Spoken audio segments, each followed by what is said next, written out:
Welcome, everybody. Welcome to this doctoral defense.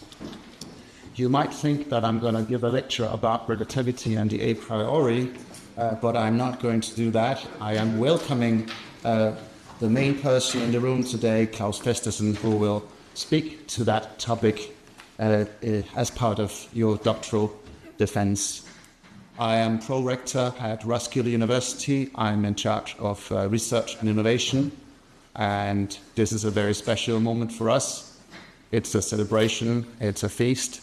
The outcome we will see towards the end of the afternoon, but just being here and welcoming you all is a special occasion for us. Celebrating Claus Festersen, your research, but also the high quality of research at Roskilde University across our 4 departments. So welcome to Claus Festersen, who will speak in a minute, to our distinguished guest and chairperson of the assessment committee, Patrick Blackburn, our opponents, Olivier Darrigol and Halvorson, and so these will introduce the program in a minute. Welcome to colleagues from Roskilde University, welcome to friends and family members, and everyone in the room. Thank you for being here to be part of this feast. Now, I'm not going to talk a long time about what research is at Roskilde University.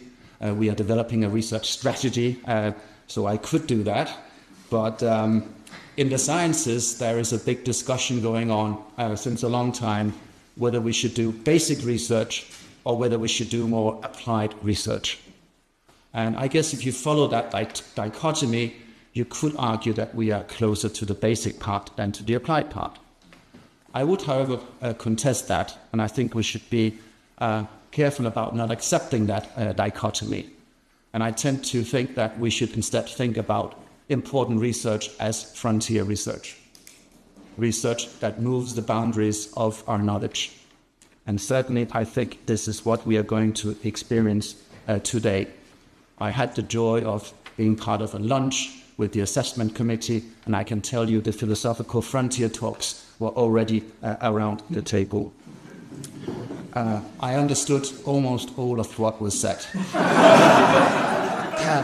Now, to you, Claus, this is a defense, and I will unfortunately not be able to be part of all of the defense. I have to go back and run the university. But once you have a defense, you also have attacks. And the attacks is, of course, not an attack like that, but that's why we have opponents. And it'll be a joyful and interesting dialogue going on. I just want to stress that being here in itself, as I said from the beginning, is a special thing. It's a special occasion for Roskilde University. We will see what the outcome is, but just being here part of the doctoral defense is a recognition of a lifelong achievement and for your contribution to the sciences. So in that spirit, and remembering in fact that fest, and I keep saying that word fest, and I think feast, I think it has to do with your name, which kind of indicates what is already happening here, and it has a very deep etymology and actually goes back to the notion of the holy and the sacred. And maybe this is not a holy, sacred place, but it is a very important ritual in academia, one with a substance to it, namely a doctoral defense or something very particular. And on that note, Claus, we are proud, and all of you, we are proud to be able to host this event. And I wish you all a very happy afternoon. Thank you so much.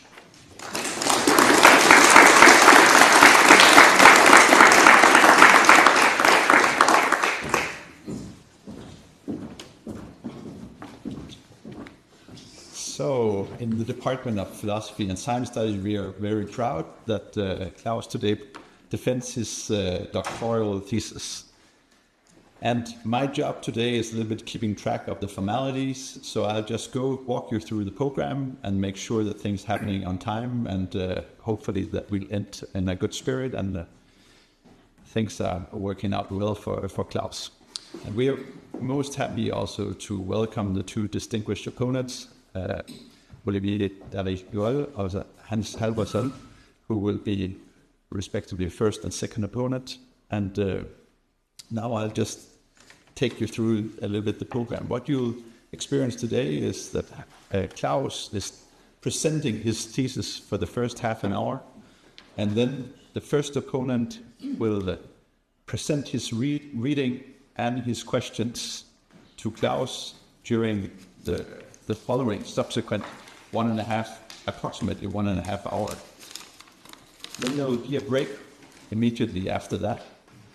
And in that break, grab a cup of coffee, and people who have stumbled upon maybe something they wanted to question, or people who actually read the thesis and had something to because this is a public defense, so people who actually want to maybe say there might be something to reconsider and have a question, they can come to me in the break, and then immediately after the 15-minute break, those people I'll ask to come up here and pose their question to Claus, who can then respond to them.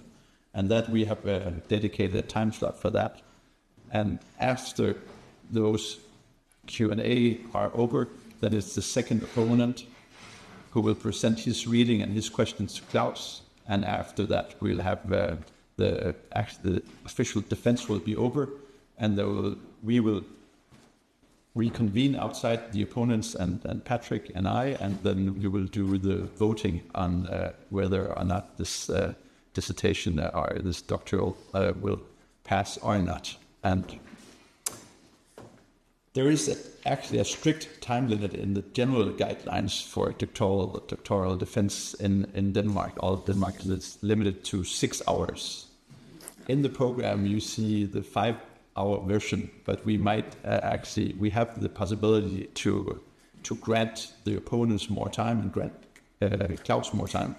Most importantly is that actually we finish before there's been within 6 hours, and that Claus in the very beginning has half an hour, but the opponents have more time if they decide to. I think with these words, I would ask Claus to come up here and then present his work. Thank you.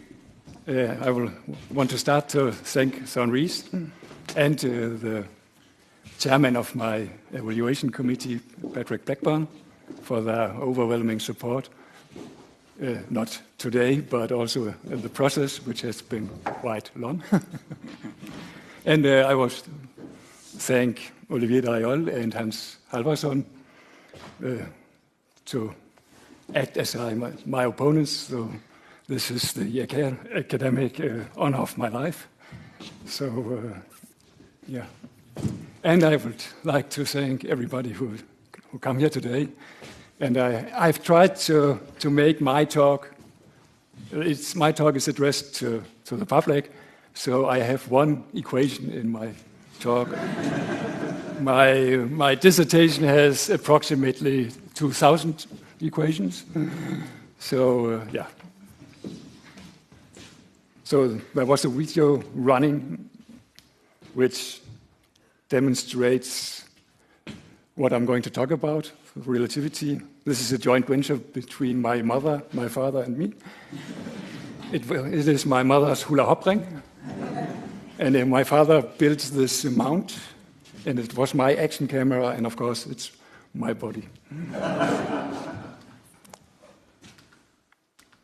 So I'll just present the agenda. I'm going to start talking about what is an inertial frame in Newtonian physics. Then I'm going to talk about Michael Friedman's conception of constitutive principles, and then to make the shift to special relativity, I'm going to talk about the propagation of light. The first part, I'm just talking Newton, and then I'm going to talk about inertial frames in special relativity, and I'm going to shortly tell you what Michael Friedman, how he interpreted Einstein and Poincaré in this regard, and I'm tell you about my criticism, which is based on 170 pages of analysis of the primary sources of relativity and electrodynamics. And I will tell you that we should move on, and instead we should try to understand the progress of physics by means of Olivier Darrigol's conception of, or his version of Helmholtzian comprehensibility principles. And then I will tell you shortly how I understand Einstein and Poincaré through Darrigol. And then I might have, when I have time, I will show you some animation I have programmed. And I will, for instance, I have programmed the relativistic trolley clock in motion, which might be a world premiere. But yeah, it's not so important for my talk. So, inertial frames in Newtonian physics. An inertial frame is a reference frame in which Newton's three laws of motion hold true. So, what is a frame? A reference frame, you can understand it as if you're in a laboratory, you need to be able to measure length, and you have 3 dimensions, so you need to set up a coordinate system, and you need to be able to measure time. So that's kind of a reference frame. But inertial frames are special frames. They are those frames in which Newton's 3 laws of motion actually apply. And think, what does that mean? I will come to that. So I have an image for all 3 laws of motion, so it's not, you don't need to understand this text, because I will try to explain it in a minute. So there's the law of inertia, which tells you something about if there is no external net force applying on a body, then this body will rest, or it will move with its velocity and in a specific direction for eternity, so to say. And you have Newton's second law, that if there is a force, then you actually have acceleration. And I will try to explain that by images. This is the only equation of my talk. And then you have the third law, which is the most important for my talk.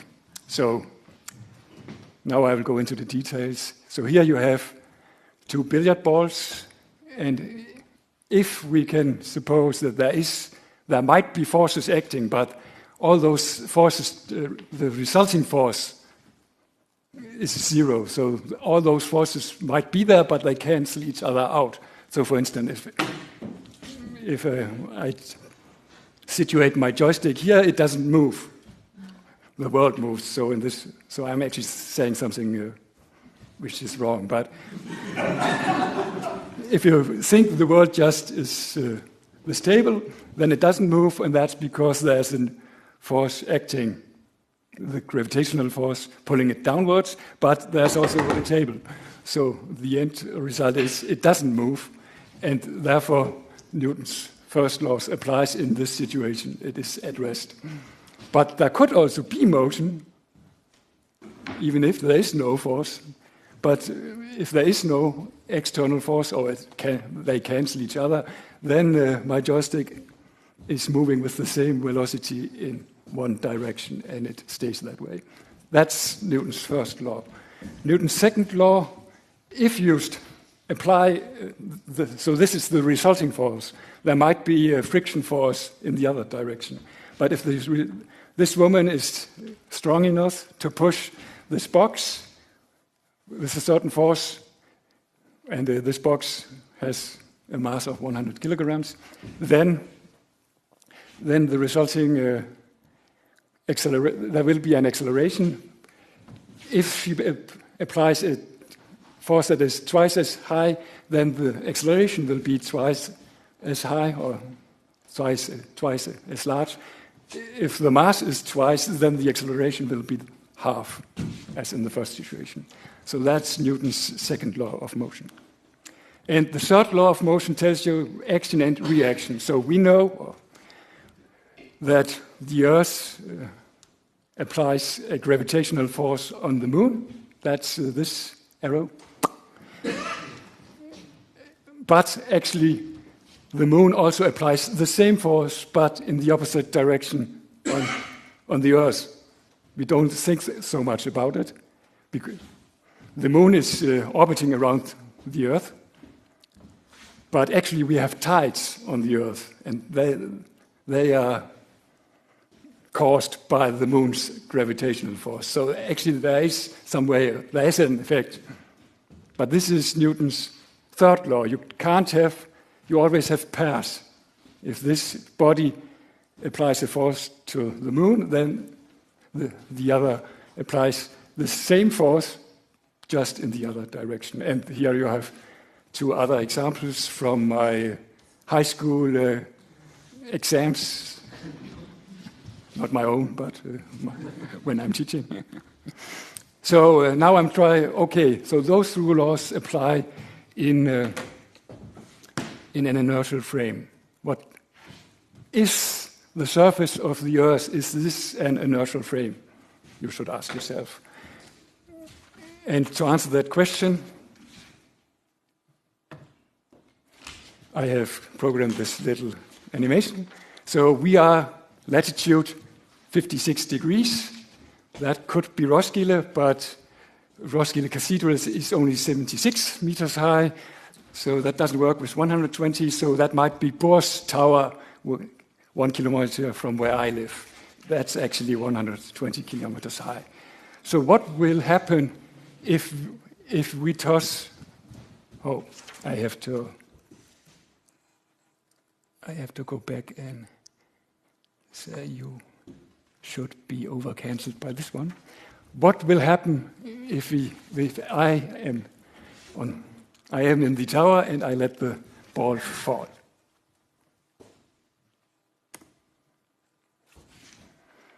So of course it is pulled by gravitational force from the Earth, and here the axes don't have the same dimension, so this is only 20 centimeters and this is 120 meters, but you can see it doesn't fall strictly down. It is pulled a little bit to the east. So but there is no, or of course we don't know, is there a big planet here that actually is able to force my ball in this direction? And as far as we know, no, there is no extra planet there. But this means that Newton's third law of motion doesn't apply in this Earth frame. Hence, this can't be an inertial frame of reference. So no, the Earth is not an inertial frame. So in principle, Newton's law of gravity doesn't apply in this frame. So now I have to go back and... So this law said that there is a force and it is in pairs. And we have no gravitational explanation for this pull. And now I'm going to show you, there's going to be a little bit of sound. I'm trying to explain in 1 minute what the principle of relativity tells us. So,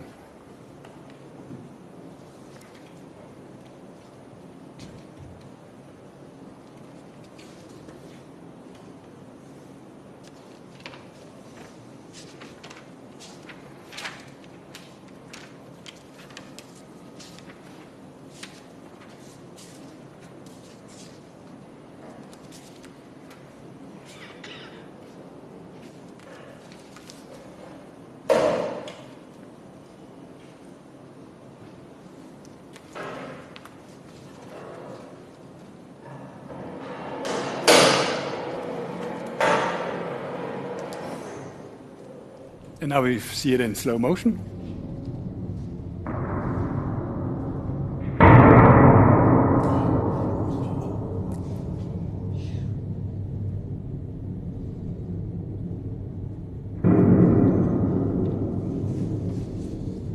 So the moral or conclusion of this experiment is that from the audience, just where you are sitting, it looked like the ball was tracing a parabola.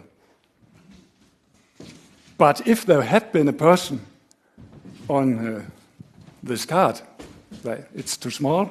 But if there had been, it would have looked as if a person in the audience just took, I'm not taking this joystick, and throw it up in the air, then it would also just fall down.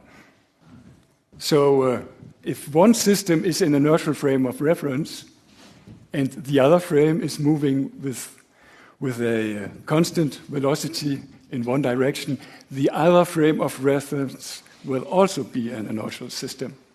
So if Newton's three laws apply to the audience reference frame, then we know it will also apply to this, we suppose that it will also apply in this system.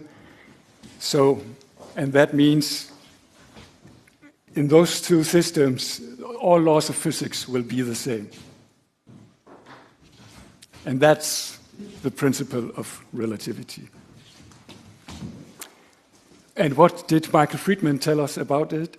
So Michael Friedman was a very prominent philosopher at Stanford, not only a philosopher of science. He actually had quite an impact in larger areas of philosophy. He wrote much about Kant. He died March 24 this year. But his most principal, I had the opportunity to talk to him in December 2006. He was at the Carlsberg Academy, where I gave a talk on his book, and there was a quite critical philosopher of science from Denmark who criticized me, and Michael Friedman who defended my critique of him. So that was the most precious academic moment of my life. So very, humble man, and wrote this Dynamics of Reason book, 2001, and that is his principal work, and it's what I've been working on. And in this work, he talks about constitutive principles. So what are they? What he says from what I've just told you, he says, without Newton's three laws of motion, his law of gravity has no empirical meaning. It's not true that there's action and reaction if you're not in an inertial system. And then he said, you need to have inertial systems for this gravitational theory to apply, to be valid at all. He said, like a real philosopher, it has no meaning at all. Well, most physics teachers would say, it is just not valid strictly. So his conclusion is that the laws of physics acquire empirical content only under the condition of so-called constitutive principles that define inertial frames of reference. So in Newtonian physics, the three laws of motion. And those principles are a priori. What does that mean when you are Friedman? It means they are not empirical. They are not laws of motion, but they are called Newton's laws of motion. But he said, no, because they define inertial frames empirically, and if we haven't fixed those inertial frames, then we can't make physics. We have no reference frames, and because it's their job, they themselves are not empirical in the strict sense. But the law of gravity, which then is true in an inertial frame, that's a real law of nature. So the constitutive a priori principles in Newtonian physics are the three laws of motion, according to Michael Friedman. But the problem was so this is actually a modern version of Kant, Immanuel Kant, the greatest German philosopher, if you ask me. And what Einstein's theory of relativity tells us is that those principles are only historically contingent. They are not true forever because, as I will tell you in the next part, we don't think that Newton's three laws of motions are true anymore. So, constitutive principles of physics have changed in the history of physics. We call those revolutions, and that's exactly what happened in the shift from Newton to Einstein. So each physical framework, Newton's special relativity theory, general relativity theory, rests on its own unique set of constitutive principles, according to Friedman. There's only one way of empirically defining those inertial frames. Only the three laws of motion can do that, did Friedman claim. Because if it wasn't unique, I think he was afraid then people would say, if other principles can do the same job as Newton's, then Newton's principle, then it's just a matter of convention, whether we say Newton's principles are those that are empirical or those that are constitutive. So that's the whole issue. They have to be unique to be a priori. And Einstein's special relativity, because Newton's theory is the first theory in history which both applies to the heavens and to the earth, to terrestrial physics and celestial. So I think we normally would say it's the first universal theory of physics. It has one explanation for every physics, at least at his time. And the first who challenged that was Einstein's 1905 paper of special relativity theory. And therefore, Friedman says it's the first instantiation of the relativized a priori. So those principles are not true forever in eternity, which Kant thought at Newton's time.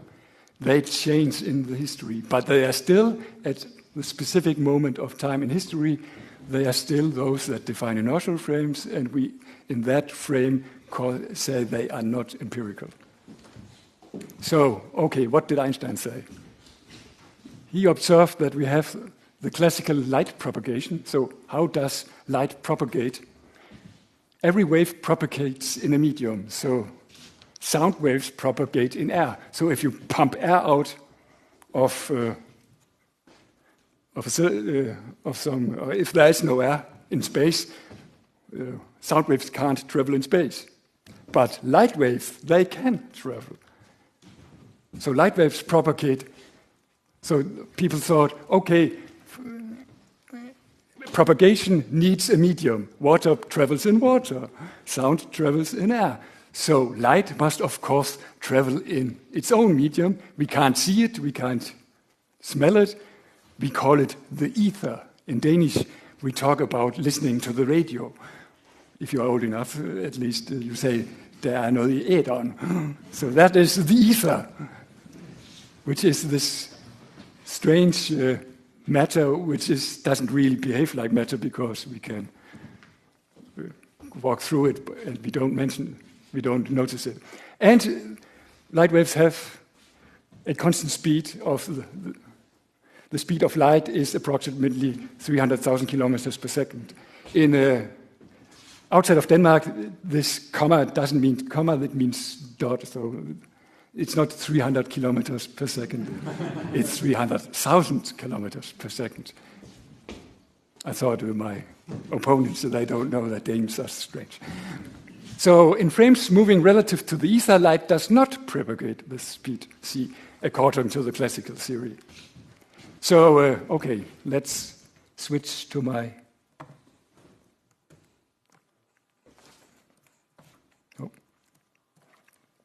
So here we have, this is the source of light. It could be my joystick. And above you have a moving source. That means if I turn on the animation, my light source is going to move this way. And in the other situation, it is staying still. So the point is, classically, we will say what is going to happen is only valid if our light source is resting relatively to this ether we can't see. So if our light source is not moving relative to the ether, then it will behave like this. And if it is behaving, if the light source is moving relative to the ether, then it will behave like what is going to happen above. And Einstein actually agreed with this situation. So what happens? So in the ether, the light sources move with the same speed. The front is at the same place. So the speed of light is still c in both frames of reference. What happens above is that the wave of light is shortened. So it gets, a physicist would say, it gets red-shifted.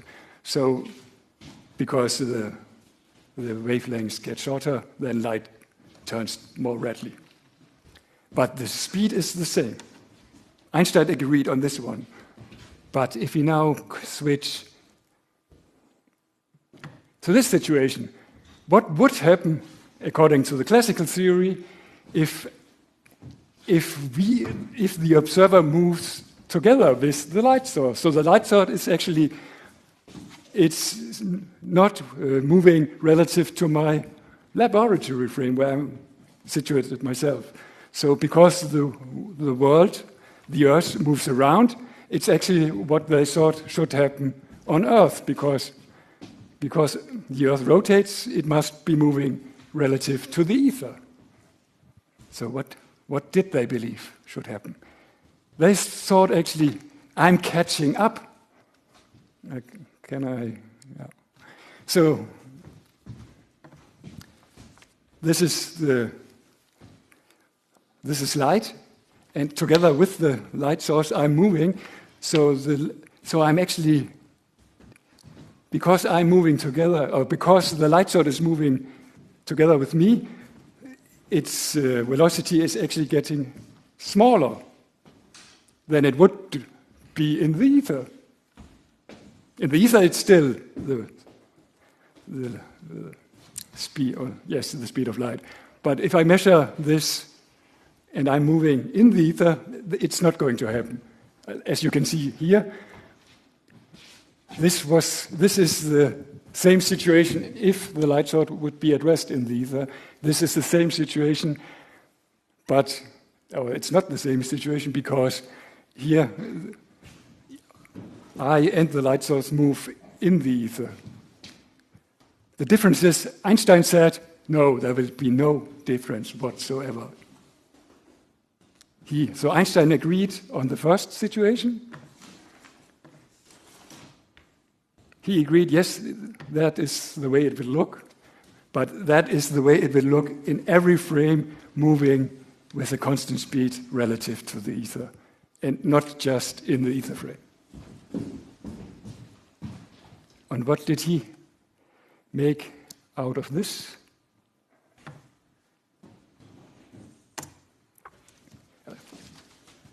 So what is Friedman? Oh.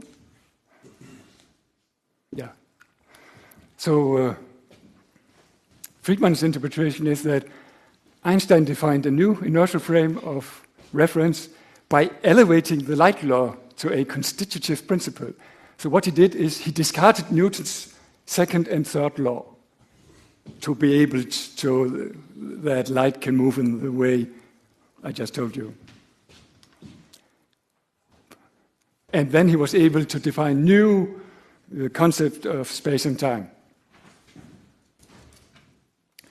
But Henri Poincaré, he did actually the same, according to Friedman, within a Newtonian framework. So he made a classical version of electromagnetism and relativity, according to Friedman, that predicts exactly the same observable effects than Einstein's relativity theory. What do I think of this story? I have read Poincaré's original articles, and it is simply not historically true that Poincaré did preserve Newton's laws of motion. He discarded both Newton's second and third law. He kept the first law, but not the two others. And because you need those three laws to define inertial frames of reference classically, on Friedman's own terms, Poincaré's theory can't be a classical theory because he didn't define inertial frames the way Friedman told you people do in Newtonian physics. And for the second point, Friedman's constitutive principles are not unique. I have read other physicists who have shown me how to define inertial frames both classically and relativistically, that work both in Newtonian physics and special relativity theory.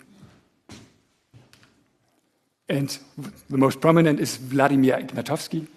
In 1911, only 6 years after Einstein's paper, he actually defined inertial frames by conditions that see space is homogeneous. It's boring. It's the same everywhere if you pull matter back and forth.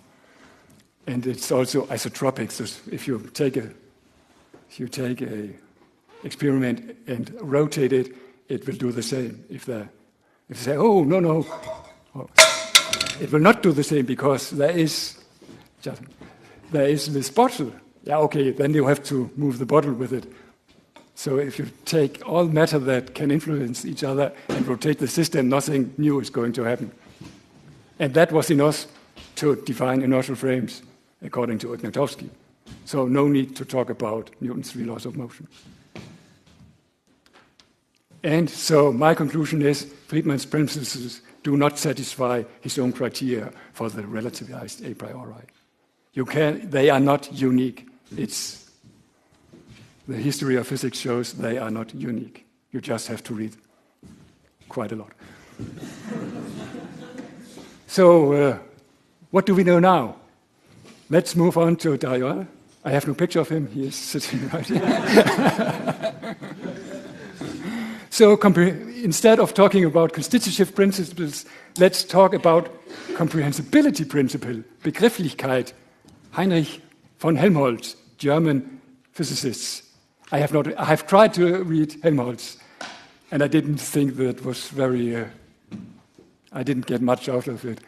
Darrigol he wants to say it's Helmholtzian comprehensibility principles, but I could read his work, and I didn't have to read Helmholtz. So in my world, it's Darrigol's comprehensibility principle. They appear natural to us at a given stage in the history of physics.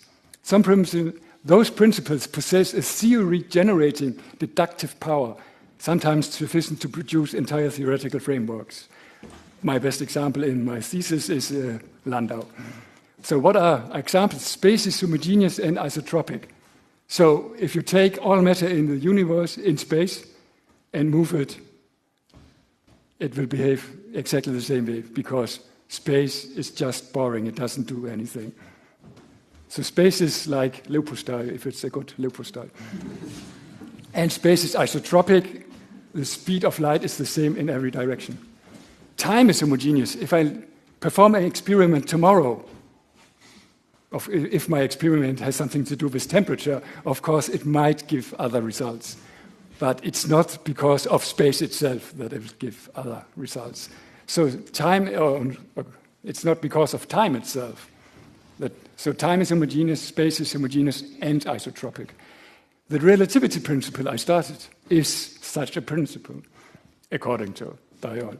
And some would say, oh, this principle of least action, if you look at the mathematics, that's not so natural at all. But if you have a deep understanding of the principle of least action, you might say that it is a natural principle. It's uncontroversial at the time in physics. That space is, those principles are wrong according to general relativity theory. But it was very unnatural to question those principles. So, Poincaré through Darrigol. Now I'm giving you a very short way of looking at the history of physics, how I understand Darrigol. If you accept, so how did I interpret Poincaré through Darrigol? If you accept Maxwell's equation in the ether frame, electrodynamic equations, and you accept the relativity principle, as everyone did, both principles, and some additional principles like causality, then you must accept length contraction relative to the ether. So if something moves through the ether, it gets shortened. That's very strange, Claus and Poincaré. Yes, but do you accept this principle? Yes, I do. Or those natural laws? Yes, I do. Do you accept those principles? Yes, I do. Okay, then you are obliged to accept length contraction. That's the power of those principles. That's the rationality behind it. And you must abandon Newton's theory of gravity. Because this theory can't be true in those new inertial frames of reference. Einstein threw Darrigol. If you accept the light law in one reference frame, you just take the part of Maxwell's equation that matter to you and skip all the other equations. But in principle, it's the same starting point. If you accept this law and you accept the relativity principle, what did Einstein make out of this? You must accept not only length contraction, you also must accept time dilation. Time is not, if I move relative to you, we are not agreeing on how time propagates, how time goes. We can find out because we have mathematics to translate back and forth, but time is relative to the reference frame. And that's really strange. But if you accept those two principles and those additional, like everyone did, then you have to accept this. That's the way I understand. What did Einstein and Poincaré do after they published their paper on electrodynamics? Then they tried to make a new theory of gravity. They knew, okay, we must abandon Newton's theory of gravity if we still want to hold on to this principle. And it was the first thing both of them did. The first thing they did after publishing on electrodynamics was trying to figure out a new theory of gravity. Einstein succeeded, Poincaré died before, so as far as I know. And Landau is not so well known. What did he say, together with Lifshitz? If space is homogeneous and isotropic, time is homogeneous, and the principle of least action, then you must accept conservation of linear momentum and angular momentum. So the speed of a system will be conserved. In an isolated system, if I can accept that this is an isolated system, then it will behave like Newton's first law. And if the system is rotating, also then this rotation will stay the same. This you must accept from the other thing. And if you also, and the cool thing about this one is those principles are equal, or they apply both to Newtonianism and special relativity theory. So this part, here you have a theory which is in common over this revolution. So you have a way of understanding what is common in those theories across the revolution. But if you then say, okay, no, mass is frame independent and constant, then you can derive Newton's three laws of motion. That is what Landau did. If you instead say, no, the speed of light is frame independent and constant, then you must accept special relativistic dynamics instead. So this is, I suppose, a very deep way of understanding the progress of physics. And there are no problem. Of course, there are revolutions, but people accepted Einstein's theory quite quickly, even if it was that strange. And this explains how they can do that. And now my time is... Thank you very much. Do you have a last thing you wanted to show here? Klaus, then we have time for that. Yeah, I have some. So here you can see how Einstein synchronized clocks. So we have one clock, and then you know in this system the speed of light is the same in every direction because space is isotropic, and in this way you can synchronize other clocks because your light principle and your other principles tell you how to do it. Thank you. And you can do the same.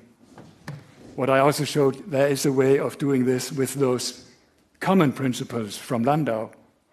In a way, here you have a way of synchronizing clock that works both in Newtonian physics and special relativity theory. And yeah, that's how it would like in the Newtonian way. sorry, I will be talking sitting because when I saw my name was in the title of the dissertation, I hurt my back, and so I have to be sitting. And I'm also should apologize if I'm not going to be as pedagogical as Mr. Festersen was, and I will allow myself to use some philosophical jargon, and I apologize for it. And so. My first remark is that I think your dissertation is very well anchored in the history of philosophy, in the history of science, and also in the history of the interactions between science and philosophy. And in fact, it would be convenient to start with Kant, because Kant was living at a time where Newton's theory or mechanics was predominant, and one of Kant's preoccupations was to have a concept of space and time that would fit Newtonian physics. That was not Newton's absolute time and absolute space. And so, in general, Kant, he strove to give intellectual preconditions to any kind of empirical knowledge. And so, for space and time, he had this idea that space and time were synthetic a priori. And for an event, then in later writings in the so-called Metaphysische Anfangsgründe, he actually thought he could, with the zest of metaphysics, that he could derive Newton's laws. And so it's all, transcendental, and there are rigid constitutive principles for Kant that really define the object of scientific empirical inquiry, and do so in a very in the definitive manner. And actually, this rigidity was a problem in the later history of Kantianism, since in the 19th century there appeared new non-Euclidean geometries, and then after that, early in the century, you have relativity theory, and which were often seen as a refutation of Kant's system. So, in face of this major difficulty, there were attempts to salvage the Kant's system. And you have two outstanding attempts of this kind by Helmholtz and Poincaré for geometry in the late 19th century. And then after general relativity was, one of the predictions was confirmed, right after the First World War, two philosophers, Cassirer and one of his students or former students, Reichenbach, they gave their own modifications of Kant's system to account for relativity theory. So if you use Michael Friedman's terminology, you have already heard about it, they define, in fact, some kind of relativized a priori. Not quite the same, and actually they worked, their two books were written independently. For Cassirer, he has what he sometimes called forms of knowledge that really, constitute again the object of inquiry, and but they can evolve, unlike this very stable Kant's permanent a priori by Kant. Those forms of knowledge, they can evolve. One science from stage to stage in the history of science. And they evolve under a regulative principle of the synthetic unity. That's a typical Kantian idea. Reichenbach, he has an idea of what it calls of coordination principles. That's this notion of relativized a priori. And those principles, they are responsible for the coordination between theory and experience. And they can vary in time. And in fact, Cassirer and Reichenbach, and then later Michael Friedman, they all agree that there are three stages in the history of space and time, and corresponding to mathematically to three different groups of transformation in Newton's and Galilean Newtonian physics. It's a Galilean group of transformation. Then for special relativity, you have the Minkowskian groups of transformation. And lastly, the groups of diffeomorphisms in the case of general relativity in a four-dimensional manifold. Well, of course, these are two very interesting books, and that inspire in part Michael Friedman too.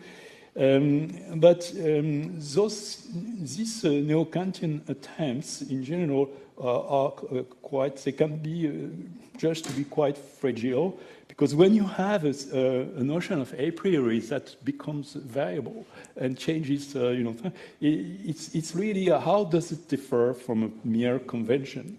And in fact, like Reichenbach was criticized by Schilp, and who argued that those principles that Reichenbach regarded as constitutive and some kind of, they in fact were mere conventions, and Reichenbach accepted this criticism. He renounced his own neo-Kantianism, and he became some kind of empiricist, defending some kind of empiricist conventionalism. So, this is not all. So you see that Reichenbach had problem, or Cassirer, to the end of his life, he remained neo-Kantian, but not Reichenbach. And then you have another major, very well-known event in the history of philosophy in the 20th century. Sorry, it's the famous article of Quine about the two dogmas of empiricism in 1951, where he rejects the basic Kantian distinction between analytic and synthetic, or if you prefer, between the formal apparatus of the theory and the empirical laws. And he defines a kind of holism where in a theory, the laws, principles, all ingredients in the theory, they form some kind of entangled web of beliefs about the empirical world, and they are all they could all be revised in some sense under the pressure of experience. They are just more or less directly connected to experience, more or less entrenched, as Quine says. But this is all very holistic conception of knowledge and scientific theories, of physical theories, in particular in the case of physics. So Quine was this text by Quine was so influential that it actually has been difficult, or many people believe it was difficult to uphold any kind of neo-Kantianism, although Quine's target probably mostly was logical positivism, but it's also neo-Kantianism also. Seems to be hard to defend under this criticism. And moreover, in general, from people who came from the tradition, the more rigorous, mathematically formal tradition of analytical philosophy, they saw in neo-Kantian attempts some sort of lack of rigor and a lot of subjective distinctions that they didn't like. And and I think this is still true today, as far as I understand, in the general scenery of philosophy of science, is that it is not easy. I think you have been quite brave to defend a form of neo-Kantianism, and I congratulate you for that, because myself I'm very happy with that. And but it's not easy, and when you do these sort of things, you are always vulnerable, I think, to all sorts of criticism. But I think it's worth trying. I'm convinced. Okay. So, obviously, as you make clear in your talk, you didn't start from nothing, and indeed there is this most outstanding exception to the general dislike of neo-Kantian approaches. It's Michael Friedman, who in his Kant lectures of Stanford, I think it was in 1999. He defended a variety of neo-Kantianism that was adapted, as you recall us, to relativity theory and to its history, or so he believed. Well, I personally believe that in general, despite the difficulty of such task and the difficulty Michael Friedman had too, that it's worth defending this kind of attempt for a very strong reason. It's because most of the current views on physical theory, they all assume a kind of a Quinean holism, theories conceived as a whole and some largely undifferentiated whole, and which is very much at odds in reality with the way physicists themselves construct, apply, or understand theories. And there is, in fact, in the practice of this, a hierarchy of assumptions, basic heterogeneity in physical theories. There are substructures within physical theories that play a very important role. This is, I think, all obvious to the practicing physicist, although he doesn't talk about it usually. But, and it also should be obvious, at least to the historians, and it had been, I think, to Michael Friedman, because I should perhaps emphasize that Michael Friedman, for a philosopher, he had an unusual interest, serious interest in history of science. And he did himself, a lot of insightful reading of, especially of Poincaré. I think he has very insightful remarks on Poincaré's philosophy. So there is this tight connection with philosophy,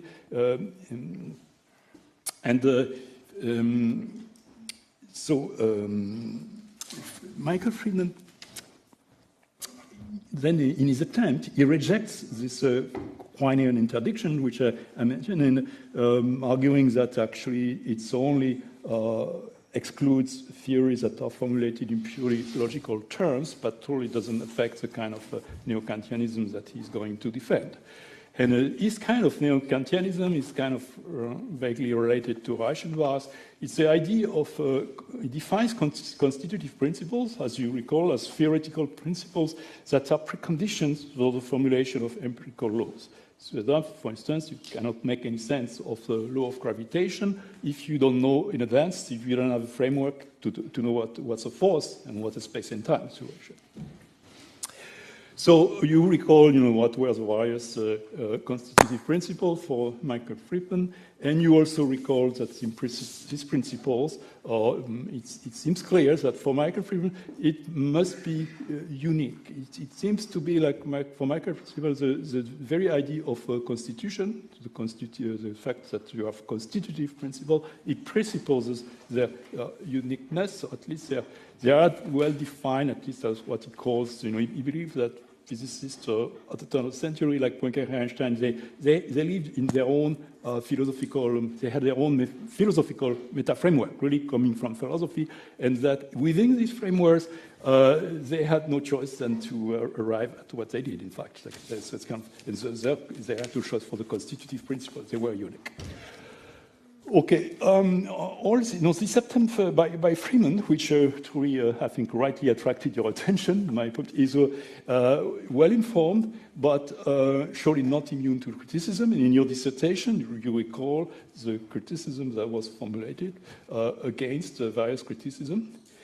And then your own approach, that I think the way you reason is that because Friedman was actually using history a lot to at least to comfort his views, and you decided, well, let's do the history, but let's do it more thoroughly and better than Friedman, and let's see if really Friedman's various theses agree with the history better done. The results was no. So apparently Michael Friedman likes the criticism, so nothing about it. And so what you did, and in fact, what really surprised me, because for a dissertation in philosophy of science, there is the part devoted to the history of relativity is huge, right? It's a huge portion of the dissertation. And you have done a very detailed and I think often quite insightful history of relativity, and from Lorentz to Ignatowski, say, and you have done so so well, I think, and so competently in every technical details that I think at least for certain episodes you have really improved on the realism. As you know, there is a massive amount of literature on the history of relativity, sometimes a lot of contradictions between various historians. So you really have all this, and you had to make your own selection. And not only that, but I think for some aspects, especially for Poincaré's work, or the famous Palermo memoir of 1905 or 6, precisely, your analysis could I think, in some respects, further than anything available so far. And so you have done, I think, here a quite impressive job. Just I think only the historical part of your dissertation is the dissertation within the dissertation, you could say, and worth praise in this regard. Okay. So now, what were really your conclusions and your anti-Friedman conclusions, if I may say? As you really briefly indicated that, well, in what you observed is that in Poincaré's versions, well, first, I should perhaps remind the audience that you in fact distinguish at least 3 different versions of relativity theory: Poincaré's, Einstein, and then Ignatowski. I'm sure that's special. But and then if you look at Poincaré's version, as you mentioned, Newton's laws are abandoned by Poincaré, and yet he maintained the Galilean space-time. So this contradicts Friedman's statements that Newton's laws are constitutive of the Galilean space-time. That's one of your remarks. Another remark is about Ignatowski. So the interesting thing with Ignatowski is that the same constitutive principles generate both the Galilean and the Minkowskian space. You obtain, one special, he has a general framework. In one special case is the Galilean, and the rest is Minkowskian. So, from these 2 remarks, you can conclude very clearly that there is no one-to-one correspondence between the constitutive apparatus and the theory in Friedman's analysis. And then, as a corollary, it becomes difficult or a little problematic to characterize the relativistic revolution as a change in constitutive principles if you don't really know what the constitutive principles are, and that's if you can pick them and choose them, these are not uniquely defined. Okay, now I'm arriving to my own stuff, the comprehensibility principles. So your idea is that you get better adequation with history. You should change, redefine the a priori you are using. You not use anymore the constitutive principles regarded as preconditions of experiments in experimentation in the case of Michael Friedman, and adopt instead my notion of which I trace it to Helmholtz's analysis, for instance, of foundations of geometry. This notion of comprehensivity principles. So what are comprehensivity principles? So I will say it in my own words, since I am the father of the notion.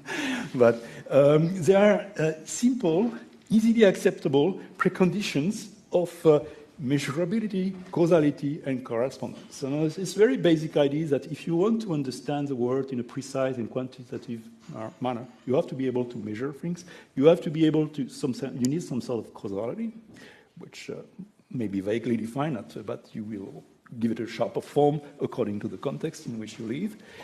And you need also the idea of correspondence, the Bohrian idea, since we are in near Copenhagen,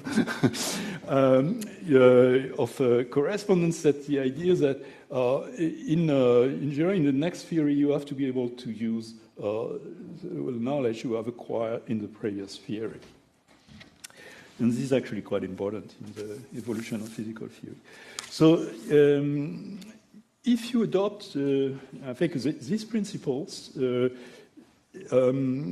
in fact, if you can identify them for a given period of physics, you find that in favorable cases, it's actually quite amazing. They generate from very little. You generate the entire framework of the theory, be it general relativity, quantum mechanics, special relativity, classical mechanics. You start some apparently seemingly obvious principles, and you arrive at these very complicated theories. So it's quite amazing. But in order to do so, one point I wish to emphasize is that in order to be able to state these principles in a mathematically precise manner and to develop an entire deductive mathematical apparatus, and you need to be able to define, some kind of conceivable experiments, you must have some kind of what I call interpretive schemes. And in general, any theory has both of more formal apparatus, but is a set of imaginable experiments that you can, which you can give mathematical models. And that grows actually during the evolution of theory. It's not something that is entirely given at the beginning of a theory, something that evolves. And and these interpretive schemes, they are, one thing that's crucial is that you, in order to be able to have these imagine experiments, imagine measurements, you need to be able to use already known theories, what I call theoretical modules. Not the theory you are aiming at, the new theory, but you have some acquired knowledge in modules that you can. So this, I think it's important to see that this notion of comprehensivity principles, it only works within a certain conception of physical theory, which is highly modular. You have to identify a lot of substructure inside physical theory. Okay, so I'm talking about too long on this, but I think I should do first my self-criticism. Is that, of course, one thing that might seem problematic is that the choice of the comprehensivity principle is surely in part subjective and contingent. It really depends, in fact, in a physics culture in which you are living. But, I mean, what I could say in favor of it is that it is not random. It is subjective to regulative principles of simplicity and unity, which is all, Cassirer's spirit for the Priori. So, also another criticism is that, I've based this notion, as I recall, on this more modular conception of physical theory, which is and this modular conception, I have defined it in heuristic terms, and I've showed how it works, through many historical examples, but I've not formalized it rigorously, so it remains something heuristical. And then, what did I do with those principles? Well, my own limited goal was to show some kind of necessity of the main theories of physics, and in fact, most actually of those comprehensive principles, this way of found new foundations of theory, they are not mine. You can find them by some or at least something similar in existing literature, but it's something that typically happens after the fact. After a new theory has been discovered, then people find out that they can reformulate it from much more natural principle. And so, for instance, even though quantum mechanics is just a funny theory, you can actually derive it from very basic principles about yes/no questions on the world, and you can derive the formalism of quantum mechanics by starting from postulates that everyone in the room would admit. So this is quite interesting, but it's, as I say, it's usually retrospective wisdom, and I was not dealing, in my case, so much with a historical change. When considering historical change, I've put much more emphasis on the modular structure of physical theory and not so much on the comprehensivity principle. And that's where, from the philosophical point of view, the originality, I think, of your dissertation comes, is you believe that, in fact, with this idea of a comprehensive principle, it's not only a retrospective justification of theories or better understanding a posteriori of the structure of a theory, but it can also help to understand history, to understand the nature of change in the history of space and time, in the history of relativity theory in particular. And so your idea was to give your own identification of comprehensibility principle in the case of Galileo Newtonian physics, in the case of Poincaré, in the case of Einstein, in the case of Ignatowski and others, Landau, for instance. And then you observed, I think, three things by using this notion of comprehensivity principle. that these principles play an important, in history, an important constructive role, and that a change of principles may account for revolutionary change. Here, you are actually, in a way, quite close to Michael Frieden, except that you have changed from the principles are no longer constitutive principles, but they are comprehensive principles. And the second point is that, which is quite interesting, is that some principles, such as homogeneity, you mentioned in your talk, are shared, in fact, by the various, in various versions of theory, and others are not. And so the sharing explains both the existence of different formulations of the same theories in history that we observe in history, as well as the fact that the same principles may cover different theories, as happened, for instance, with Ignatowski. The third point is that the principles can only be formulated and implemented in conjunction with what I call interpretive schemes, those blueprints you have of conceivable experiments. And this is another source of, for a variety of formulations of a theory.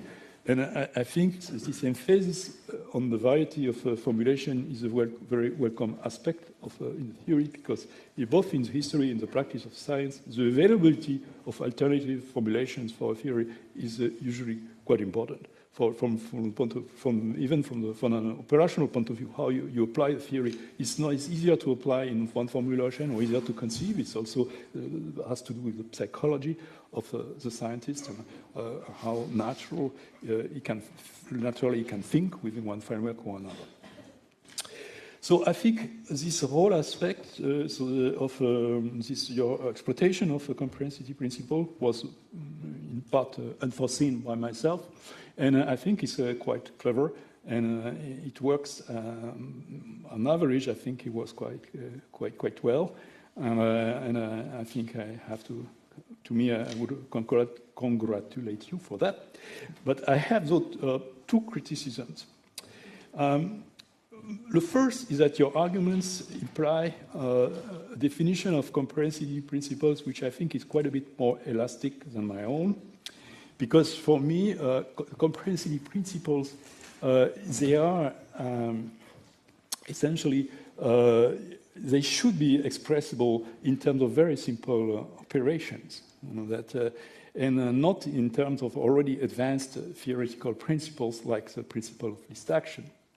But I have to say that myself, occasionally, I've used the principle of least action as I've defined it also as a comprehensive theory as well. But as I think you very quickly mentioned in your talk, you can do so only if you have some background to justify the fact that it is a natural principle. And but it's true that if you look at the practice of theoretical physics nowadays, all over in fundamental physics, you have the least action principle is there, and it is truly regarded as some kind of a comprehensive principle by physicists today. But why is it so? What is it that makes a that you would need further justification? So this is not the end of the story. But there are also, for other principles that you pick, I think there is a similar difficulty, but I don't think it's fatal. I think it can be fixed and improved. My second remark is that all your arguments, they depend on the solidity of my own views. And one thing that surprised me is that I suppose it should be a pleasant surprise, but you never, in your dissertation, even start to criticize the notion I've proposed. You just accept them, right? And but I think that you actually, I would have welcomed some sort of criticism or attempt to consolidate my notions maybe and to define them more precisely, but you really do not do that. You focus really on the heuristic aspect, what you can explain with these notions in history.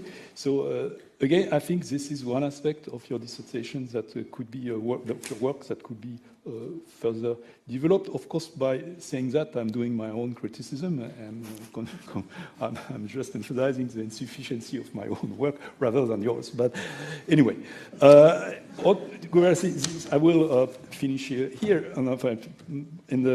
because, again, I want to congratulate you for the work you have achieved. First, the remarkable historical work that you have done, and the originality of your philosophical approach, and daring to criticize, like the kind of quasi-guru of neo-Kantianism who was Michael Friedman. I think myself, I knew Michael Friedman, and he's a very charming person in private, but I never dared to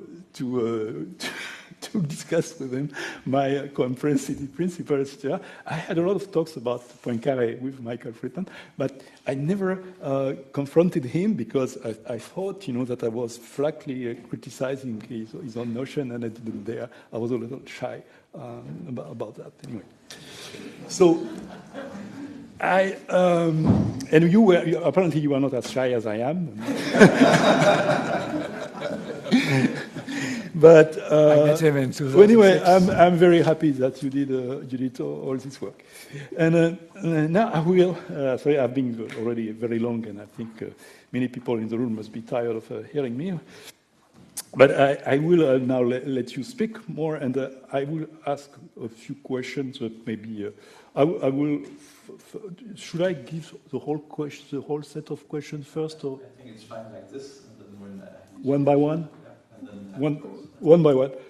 Well, the first question is something that puzzled me personally. Is that I agree with you that it seems quite essential for Michael Friedman that his constitutive principles are unique, and.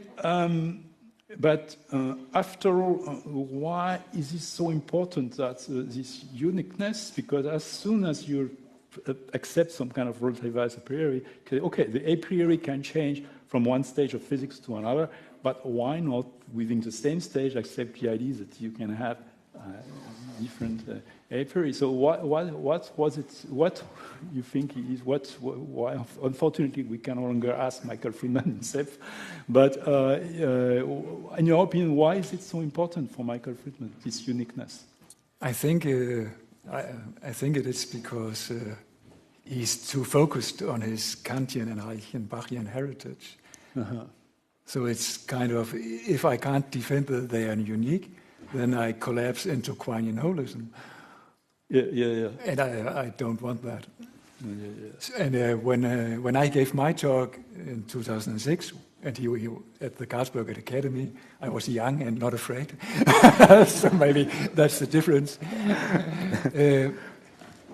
What I said to him was that I think you don't have attention enough on mathematics because your language is developed in mathematics. Uh-huh. So in a way, as long as mathematics is a priori, right? Okay. From the physics standpoint, as long as you say there's this indispensability argument in naturalism, to him, mathematics is true because physics doesn't work without mathematics, and that's kind of strange. So I think as long as you can defend that physicists apply mathematics as some kind of a priori, they take it for given, not as natural laws, but as mathematics. It's independent of physics. Then you don't need this three-layer model.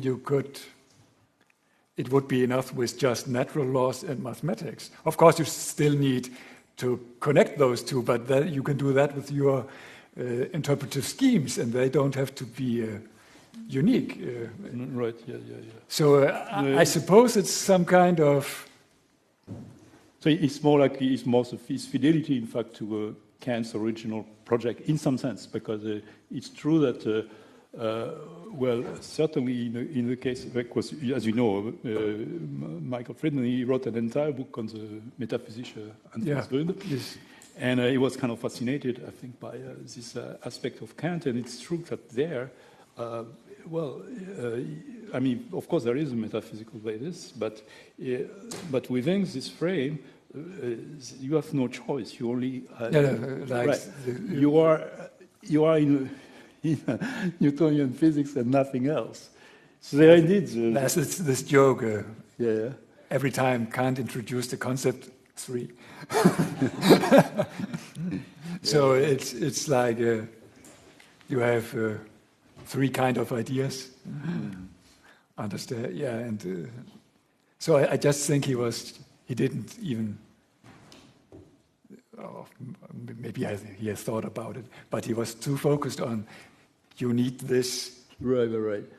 Yeah, you need this intermediate stage. Yeah. But the problem with this intermediate stage, it's just, normal people would say, normal physicists would say, it's just natural laws. Their name is natural laws. I think the biggest problem for me with this distinction is it is not how history worked.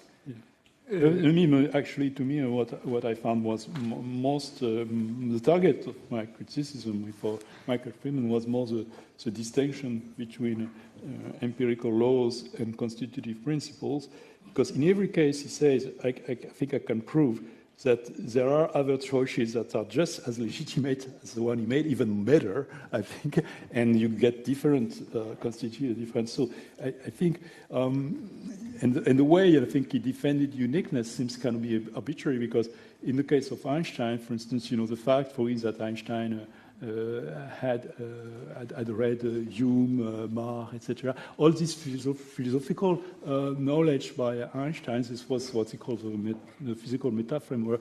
That's what pushes you in a certain direction and certain constitutive principles, right? And so it's a bit strange, because this is a truly externalist argument, and actually that could be another of my question, is that what do you do because of this aspect of Michael Freeman? Because actually for philosophers, of course it's a nice assumption to say that the greatest innovations in physics, they were done by people who had some culture in philosophy and borrowed from and were exploiting the work of philosophers. So this is self-serving for the philosophers of science. But of course, there may be some truth to it in some cases in history. But what do you do with it in history? What is your point? Because you don't at all mention, I think, in your own analysis, this philosophical meta framework. It doesn't appear. So what do you do? What do you do with it? What would you do with it? With what? Sorry. The philosophical meta framework. What he calls, the meta framework. Friedman is this idea that people like Poincaré and Einstein, they had their own philosophy that largely depended on their readings in philosophy, in fact, and that conditioned their choice of constitution. Yes, I think You just brush this away completely? No, I just tried to see what did they actually do, how did they think. Yeah. And I'm a high school teacher, so this idea that philosophy should tell you how physics progress, I think is quite dangerous. I'm not saying that this should be the way physics progress in other fields. I just try to say, if you want to understand this transition that I have written about, and I have spent 170 pages on it, and 15 years of every summer vacation, then you should understand in those terms. If those terms make sense in quantum mechanics or general relativity, I don't know. I don't want to say I don't care, but if you call me a naturalist, fine. That's not my point. My point is you can understand the way Einstein and Poincaré thought in those terms, I think. I think, yeah, you are being very prudent. Because it's true that Michael Freeman, I think, was not so prudent, because it's kind of obvious. But even though he restricted his historical analysis, his examples were all in the history of space and time and relativity. But I think he had the ambition to propose a neo-Kantian approach to the entire. I think he is departing of physics, and it's more obvious actually in his later. He started writing. out. He's become very broad and very general. He also modifies, he evolves his theory. But there is this ambition, and which indeed I think you are right to be quite prudent, in my opinion, because the fact is that.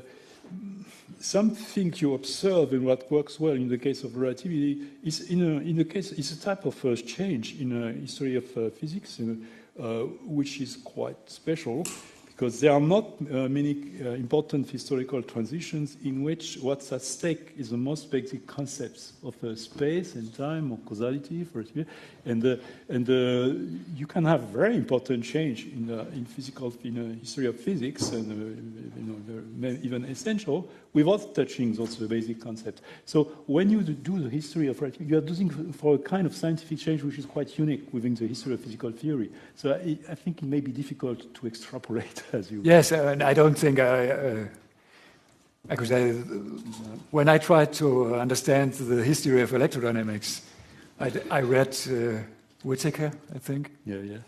And so I tried to do, because I had a 3 years PhD scholarship, and then I tried to do what I think Friedman has done himself.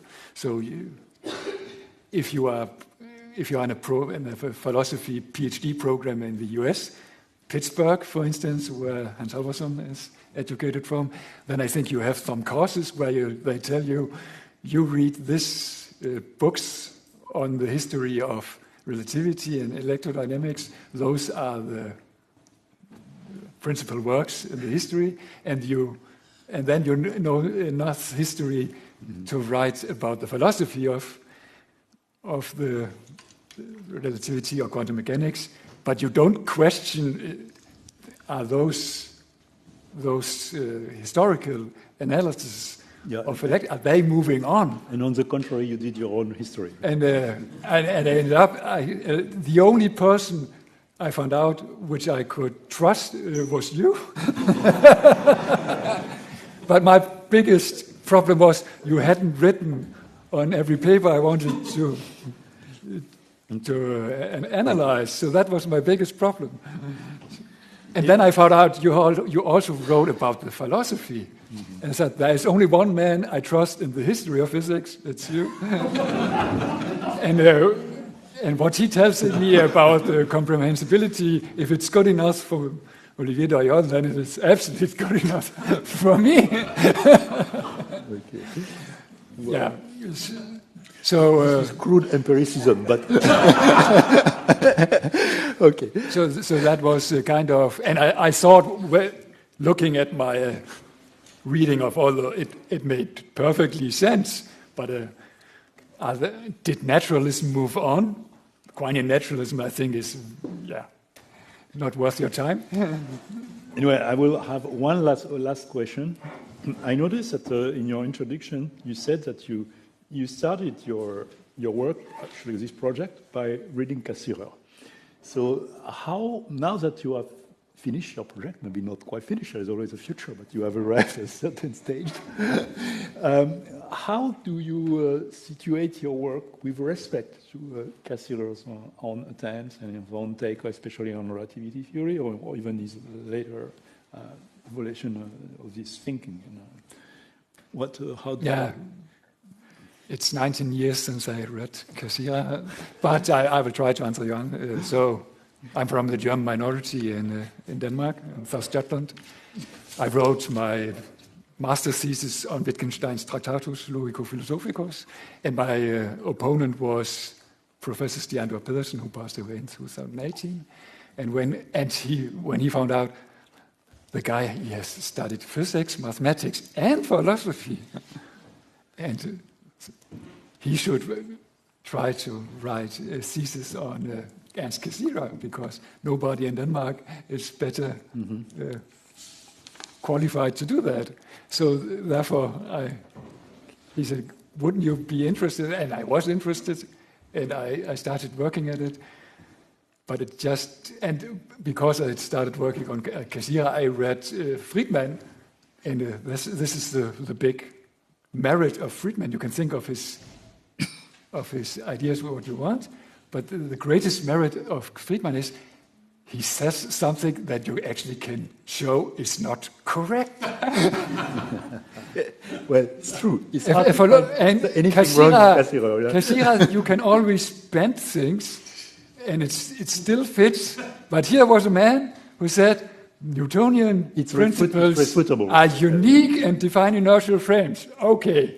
And nobody questioned. Mark Lang wrote his review paper and saying, you can't say that, you can't prove it, which would also be quite heavy to prove the uniqueness, but mathematicians can do some of that stuff. But I thought, okay, from my background as a mathematician and physicist, you have more than 1,000 proofs of Pythagorean theorem. So the idea that there's only one way to define inertial frames in Newtonian physics is quite strange. So, and then I saw this clock in Torazzi's book, Relativity and Geometry. See, I read this in 2006, and he showed how you could, in Newtonian physics, synchronize clocks by those moving clocks. And then I thought, yes, then do it. Now we have clocks in Newtonian physics too. You only now have to tell me how does it Lorentz translate. But he didn't show that. He just said that it could make sense that those clocks, if you sent a new clock on the railroad with a different velocity, that the other clocks wouldn't be synchronized anymore. But then I suddenly found there was this article where they had shown how to Lorentz contract a moving clock. And I thought, now I know how I can bridge. And then I read Landau, so I also could say theoretically why those clocks would work in both frameworks. Mm-hmm. Yeah, but I was saying because I still think that you are right that Cassirer often is not very precise. But he has a very his philosophical vocabulary is constantly changing. So it's difficult to read Cassirer. But there is one thing. So I have already in the book of on relativity, and even more so in the book on indeterminismus on the quantum theory much later. There is this very strong emphasis of measurement, and to me, unfortunately, it's not so developed. But if he had developed it more, I think he would have come to something very close to comprehensibility principles. But I can tell you what was my problem with Cassirer. Yeah. So of course, I started reading Cassirer. And my problem was that, and he talked. Maybe that's the reason why I use the word invariance a little too often, because he talks of. He calls it invariance. Yeah, of course. The symmetry invariance is very important for Cassirer. What he says, you go from invariance, meaning the mass is constant in every reference frame. So you go from this substantial view of in what is objectivity is things. Why are things objective? It is they don't change if I move them. And normally would say it doesn't change its length, it doesn't change its mass. But the problem with general relativity is you can't say that because mass is not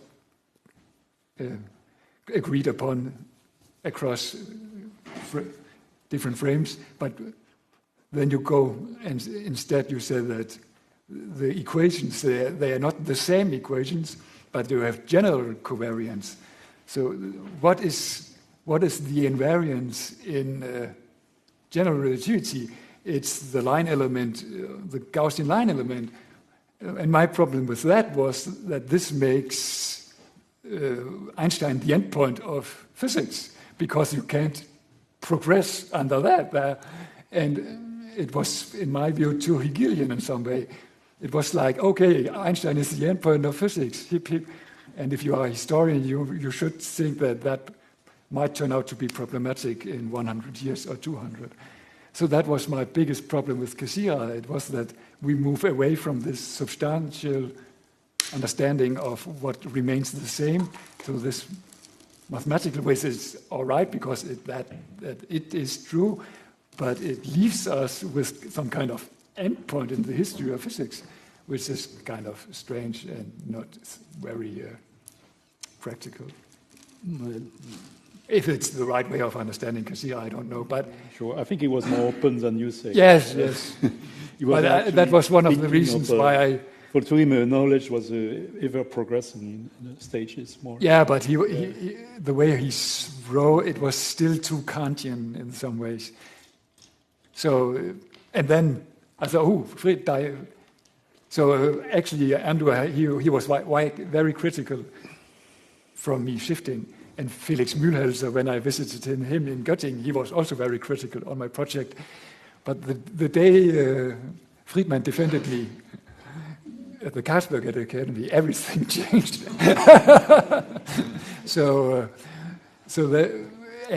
The reason why I thought here there were some quite clear ideas how physics progress, and I thought they made sense. At the knowledge of my time, I thought, ooh, that actually makes very good sense. The role of inertial frames in Newtonian physics and in special relativity. So I didn't think that it was my project because I'm a philosopher. I have to show that he is wrong. But when I started to read the primary sources, I just thought, oh, that's not true. The first thing Lorentz does is to abandon Newton's second and third law. And Poincaré is very scared about this. You can't do that, he told him in his lecture in 1900 for his doctoral 25th year anniversary. But Lorentz didn't care. So he had no problems with it. But Poincaré was actually very concerned about those principles, the way he understood those principles. Mm-hmm. And I tried to trace how he suddenly could see that this might not be a problem, but he had those thought experiments that would lead to endless energy, perpetual mobility. So I think Poincaré was very critical, but Lorentz was not, and Einstein, I think he had his own way of. They all depend on homogeneity and isotropy arguments. But I think, and for instance, Ignatowski, he didn't want to build his theory on electromagnetism. But actually, I think what I try to show is Einstein. The reason Einstein chose the speed of light, it was not because he couldn't try to do it in a way independent of electromagnetism, but he tried to show how his theory makes sense from the classical point of view. So he tried to, what I also tried to tell you in the talk, that those principles, you actually agree on them at this moment in time, but if you agree on them, then you should also agree on time dilation. And people did, as far as I know. So it wasn't like 50 years where people were afraid of. He didn't get the Nobel Prize for his 1905 relativity paper. That's true. He did get it on Brownian motion instead. No, light quantum, actually. The light quantum, about light. Yeah. But yeah. Okay, but I think probably time. Thank you. Thank you very much. So we are a little bit ahead of the schedule, and that's fine, because we don't need to use all the time we have available, but we'll still keep the break to 10 minutes, limited at 10 minutes, and the people who want to ask questions right after the break, please come over here within the next 10 minutes, and you help yourself with, I think there is coffee out here in the break, but we'll be back here and reconvene with the second opponent in 10 minutes.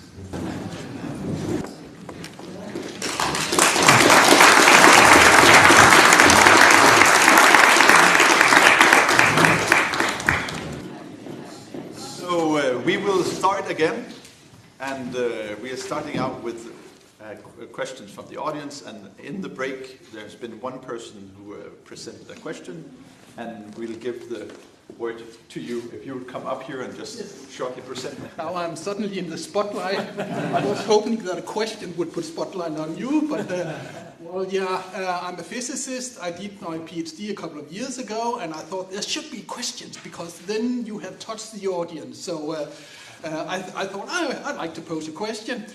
Coming from physics, we are very focused on contributions, our own contributions. So this is my question for you. Several people have criticized Friedman for his work, and it seems like you also did something, but what was yours and what was others? I'd like to know. Yes. Thank you. So the problem with criticizing Friedman, everybody else was criticizing him for something like, you are not Husserl-like enough. So that he was criticized for being too Kantian, but not for his understanding of the history of physics. And people ask me, are you not, you have worked on this for 20 years, every summer holiday. Are you not afraid that someone is going to take your points, your critical points? And I was a little, because I think it was in 2018, Olivier Darrigol wrote an article on Friedman. And I said, the only person in the world who is able to come with my points would be him. But he didn't. And then I thought, okay. And people still ask me, are you not afraid that those ideas that you can constitute inertial frames differently, or that it is not true that Poincaré understood inertial frames this way? Or it is true that he did understand. If you read his popular things, Friedman has read his Science and Method, for instance. So it's not because those ideas expressed by Friedman that you can't find them in Poincaré. But Poincaré had to change his ideas in his physics articles, and he did. And Friedman hasn't spotted that. So I'm the first person, I think, to question this uniqueness. Nobody has done that, and the book has been out 24 years. Wow. Yeah. So that's the one point. The other point, of course, I'm not the first to do that, but this Landau and Lifshitz wrote their books on the foundations of physics.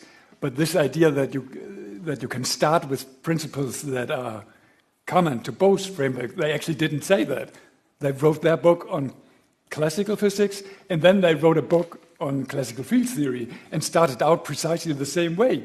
But they didn't say that actually we have found one way to understand what is common across special relativity theory and Newtonian physics. I don't mention that at all in my thesis.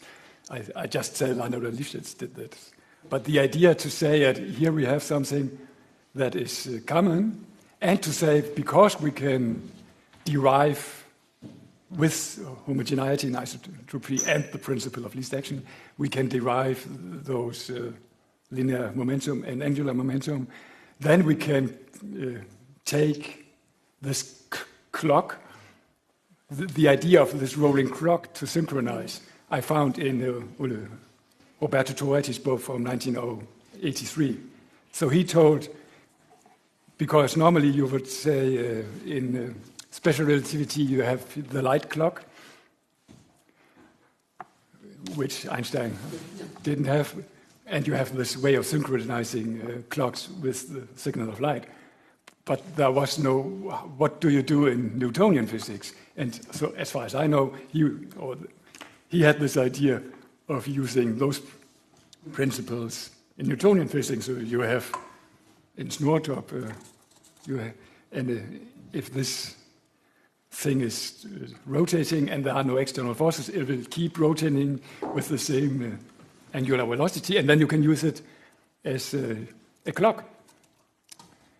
And then I hoped he would show how do you do that in relativity, but he didn't.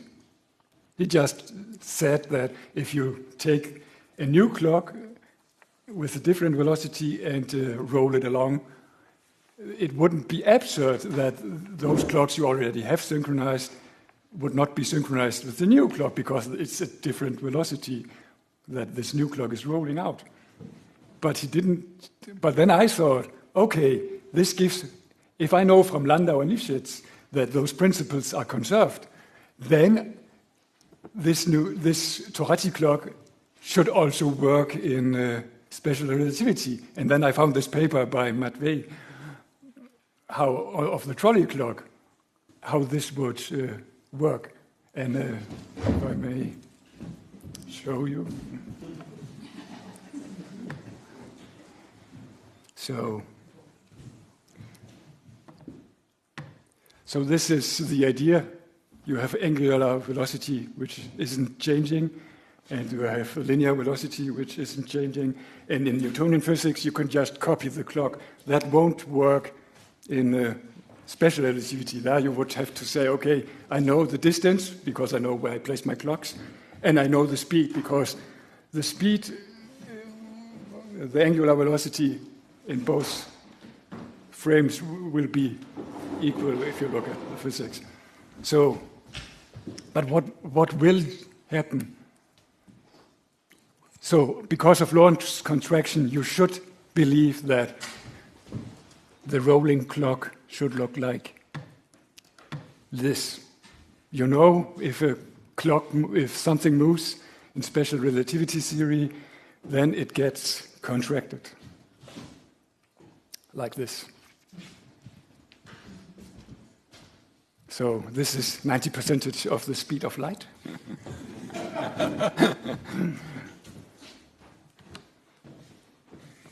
But in reality, what happens is this. This is a relativistic trolley clock in motion. The spokes remain. So the spokes are still the diameter of the original clock. The spokes the gaps get smaller in the top, but in the bottom, they expand. So what this means is the paradox is that the diameter of the clock is smaller than the original Newtonian clock, but the clock traces out a distance on the track that is longer than the circumference of the Newtonian clock. This is quite strange. Here you have a visual understanding what is happening. So I was like, okay, I found this. I tried to do the math myself, that didn't work.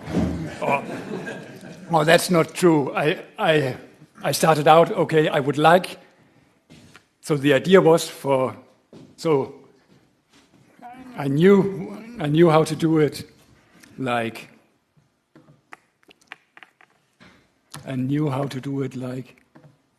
this, the Newtonian clock, because Tourati had told me. I could say, okay, this will work. According to Landau, this should also work in special relativity theory, but I was still occupied reading the historical sources. So I say, okay, this would make this thesis something special. Not just everybody can criticize somebody, but to try to say, okay, how should we understand it instead? And to do it using this Tourati clock in a relativistic setting. So I have not, and when I finished reading the sources, I have read Lorentz 1892, Lorentz 1895, Poincaré 1900, Abraham 1904, Poincaré 1905, Poincaré 1905 and 6, Ignatowski 1911, Landau and Lifshitz 1962, 1960 something. And probably also something of Einstein. And Einstein in 95. So the easiest part of all the texts, the absolute easiest article written in 3 weeks, is my chapter on Einstein. It's the absolute, because this is the most clear. But the other guys, Poincaré, for instance, that was very difficult. So the short answer to my question is the others just discussed Friedman, but you actually showed that he was wrong. Yeah. Okay.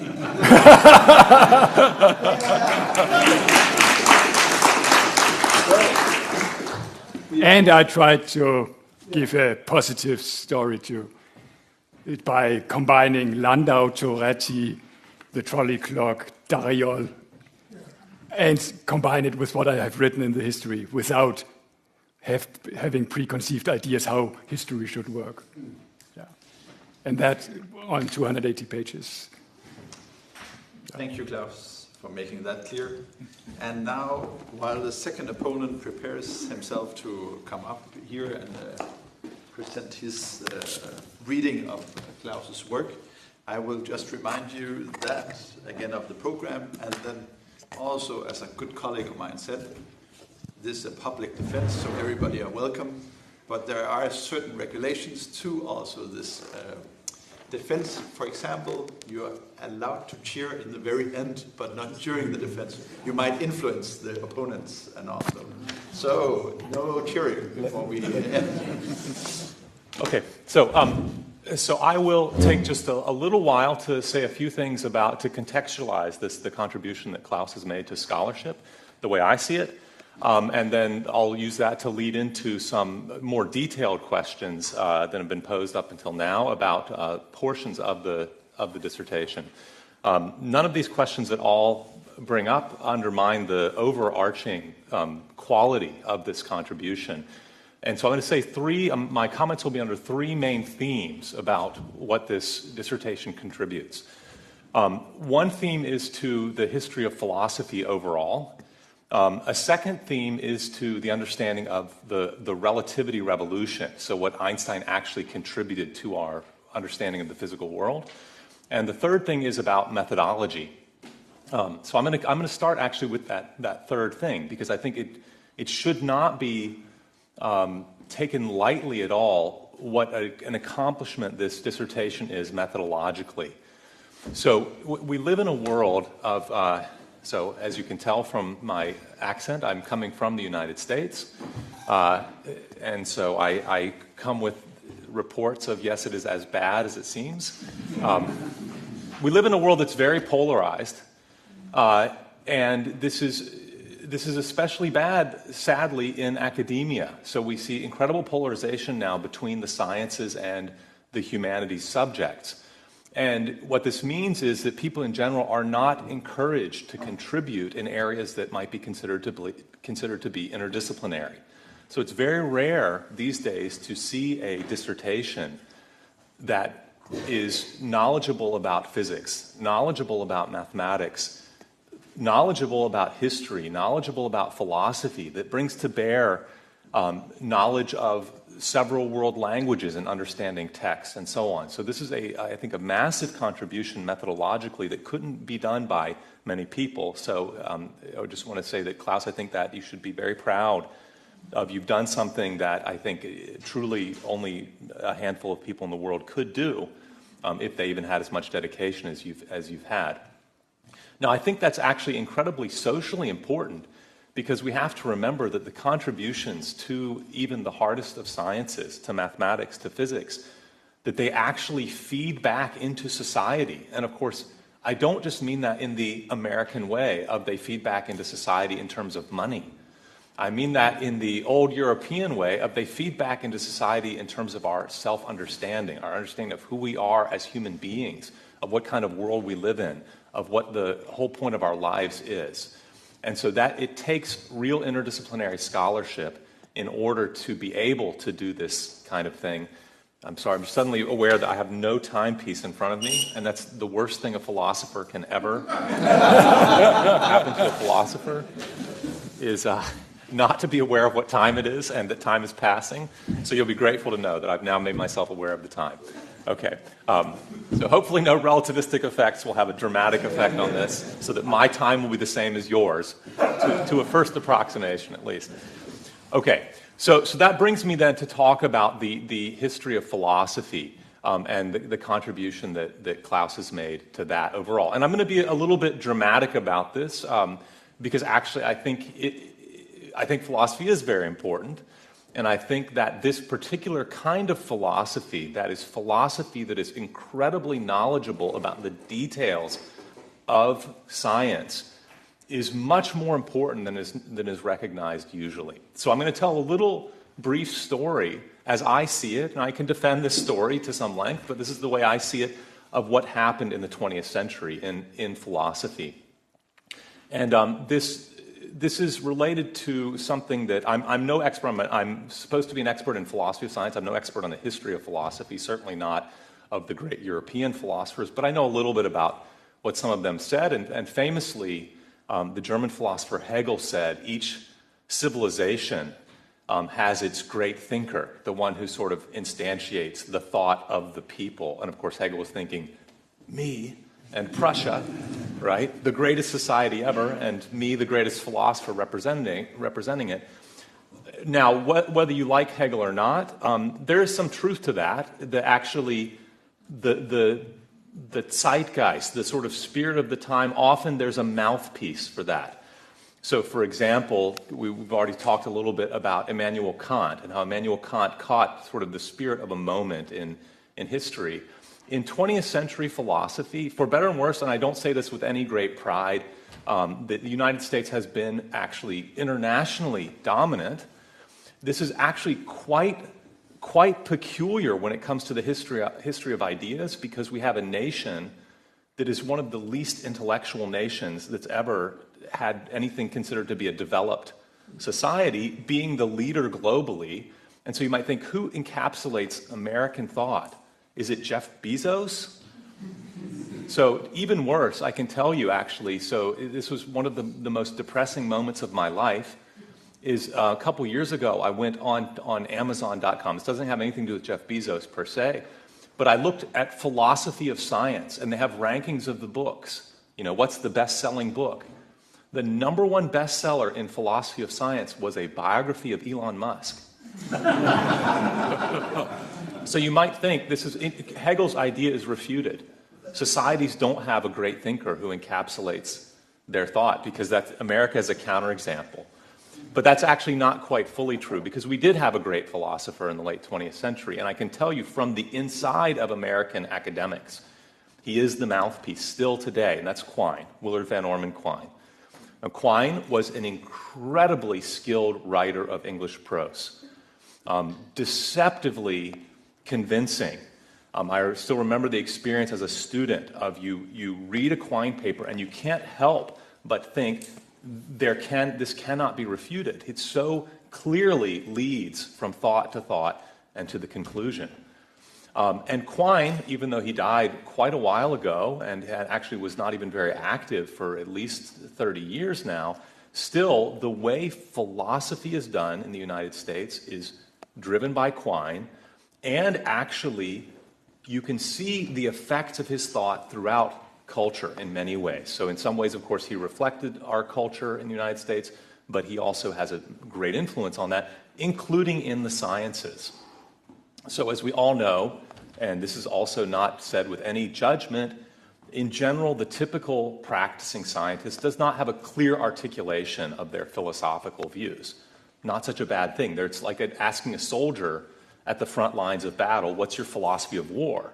Right? So they don't necessarily have a coherent idea about what they're doing at each moment. Not such a bad thing. Now, what can happen that can be quite bad is when that scientist comes to a philosophy classroom, when, say, they're an undergraduate student, and they learn something that changes their self-conception, their conception of their practice that they'll be involved in, and if they buy into something that actually is pernicious, that actually would undermine in the long run the progress of science, then it's philosophy's fault. And so we were talking earlier about this guy, Michael Friedman. So Michael Friedman, for me, his methodology is a little bit puzzling, and I'll invite shortly Claus to say some more about this. Whenever you do philosophy and you interact with the history of thought in some way, methodology is not completely clear, because as we all know, what has happened has nothing to do in itself with what we should do next. right? They say this, of course, famously, the past performance of stocks is not, predictive of the future performance. It's even worse, of course, with the history of thought. We can't look at, for example, what Einstein did and say we should follow his example, because maybe Einstein got lucky, right? For all we know, Einstein's methods were completely wrong-headed. For all we know, his worldview was totally muddled, but somehow he happened upon a lucky guess about something.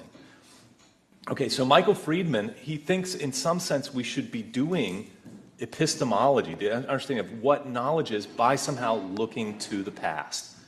And you might think, and many people in Quine's tradition and spirit think, that's of course wrong, a wrong idea. So Quine, Willard Van Orman Quine, himself was no historian of science. He actually had, despite the fact that he did some work in logic in his young years, he had very little knowledge of the science of his day, except for a little bit of behavioristic psychology, which drove his view about many things, about human beings.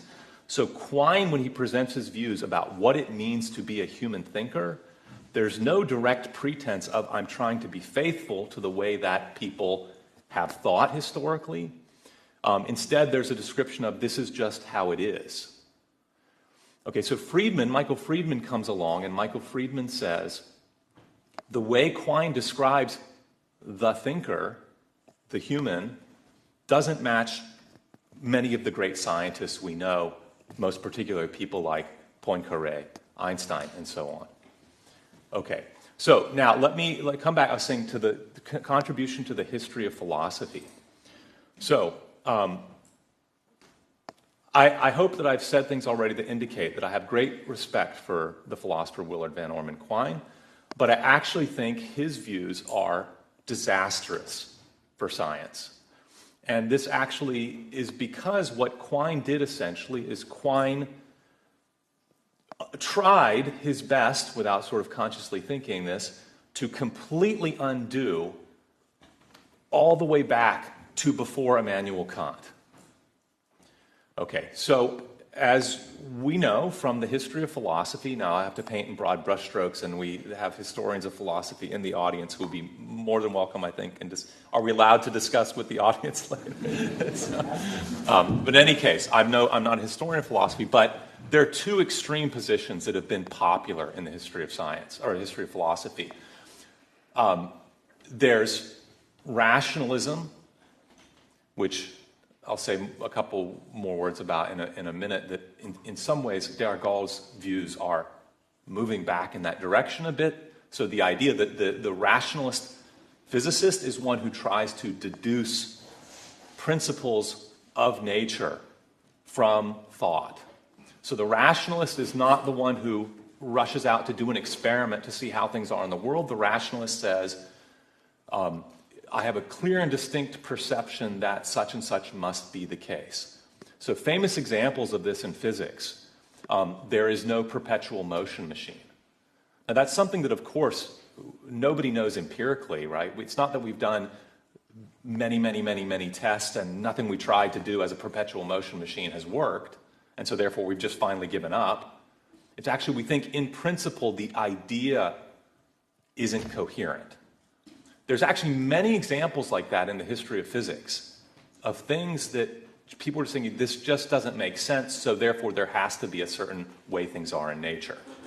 Now that, when it goes to a certain extreme, that kind of rationalism, it stops being physics and it just becomes philosophy, right? So we know examples in history, people like Spinoza, right? Spinoza is a paradigmatic rationalist philosopher. Also the German philosopher Christian Wolff, who was the one who came right before Kant, who said, I, sitting in my office, can figure out the nature of the universe systematically. I'll just work out all the details. Rationalism, it's a beautiful idea. It doesn't actually sit very well with the way we consider physics, right? If you're a rationalist, there's no need for a Large Hadron Collider. We don't need to go out and do experiments because we have really big brains, and we just figure out the way things must be. So it's not terribly surprising that in general, physicists these days have no time for rationalism per se. And rationalism has not been very popular in the past couple hundred years. So Kant was part of that, the undermining of rationalism.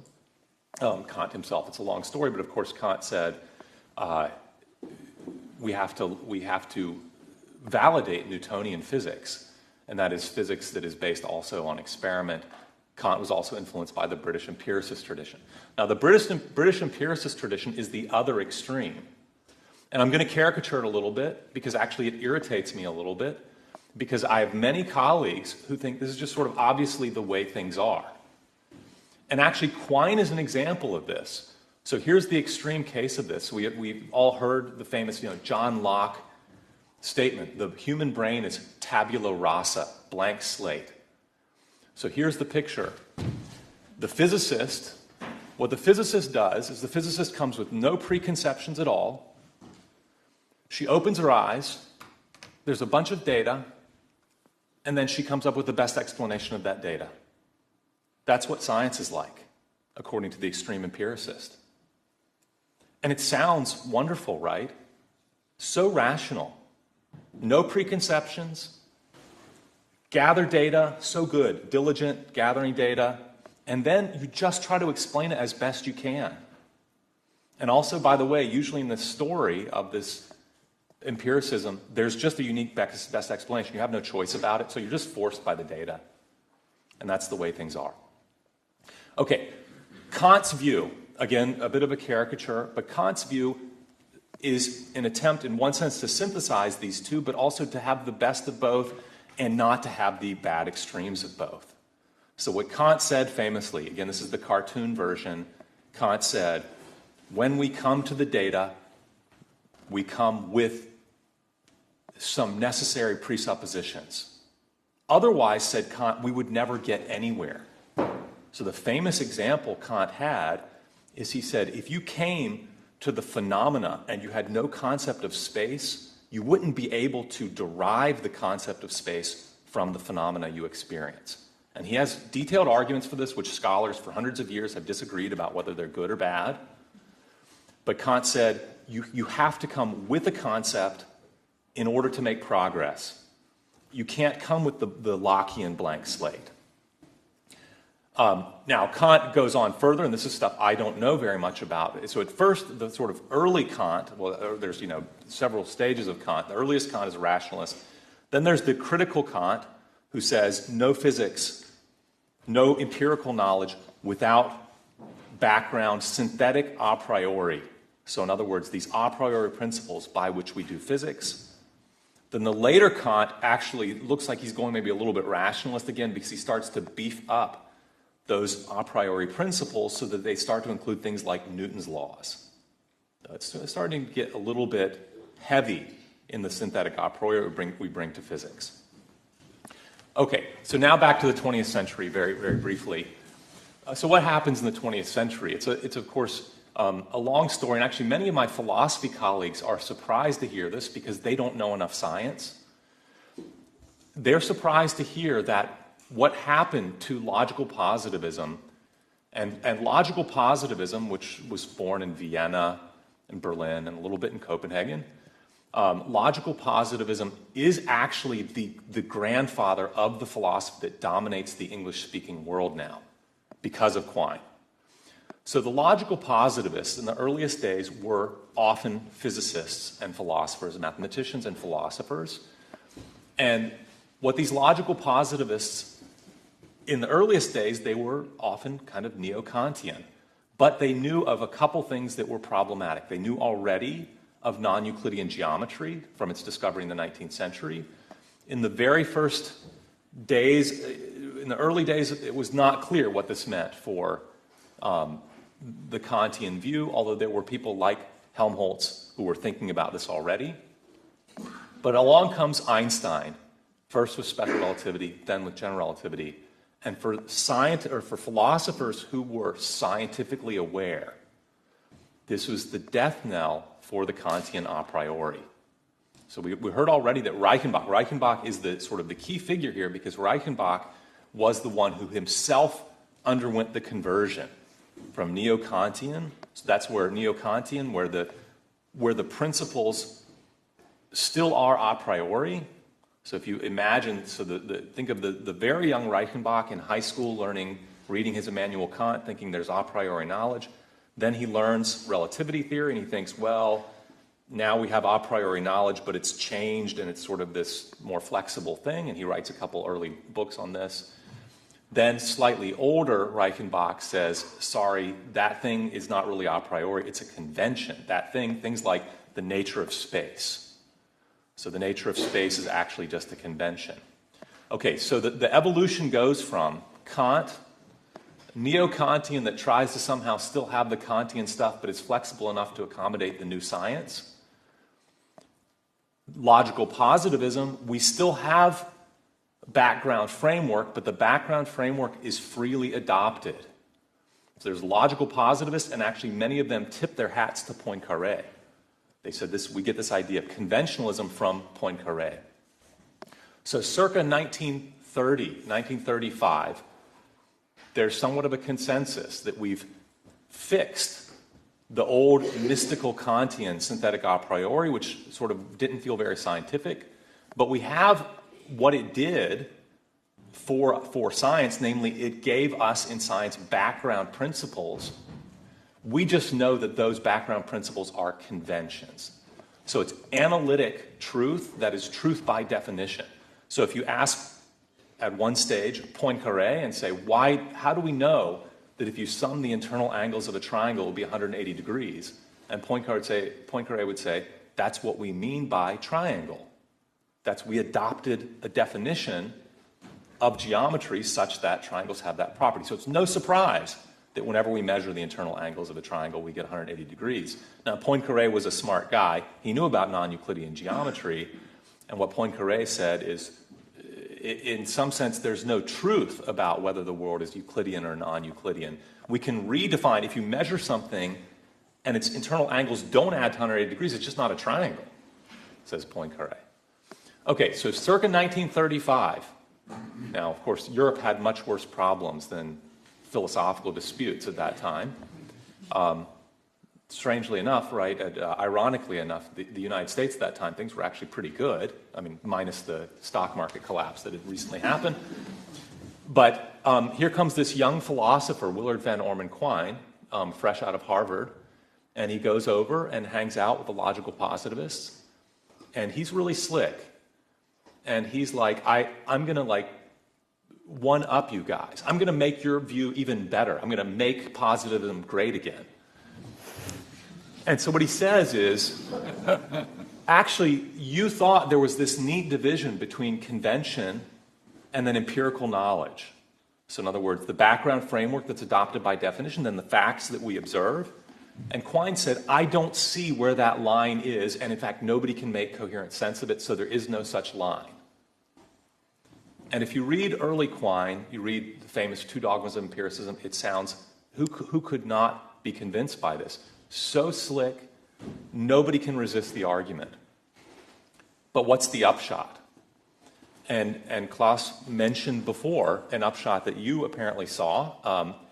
That is, Quine's view makes mathematics and the knowledge obtained in physical science, there's no line between them.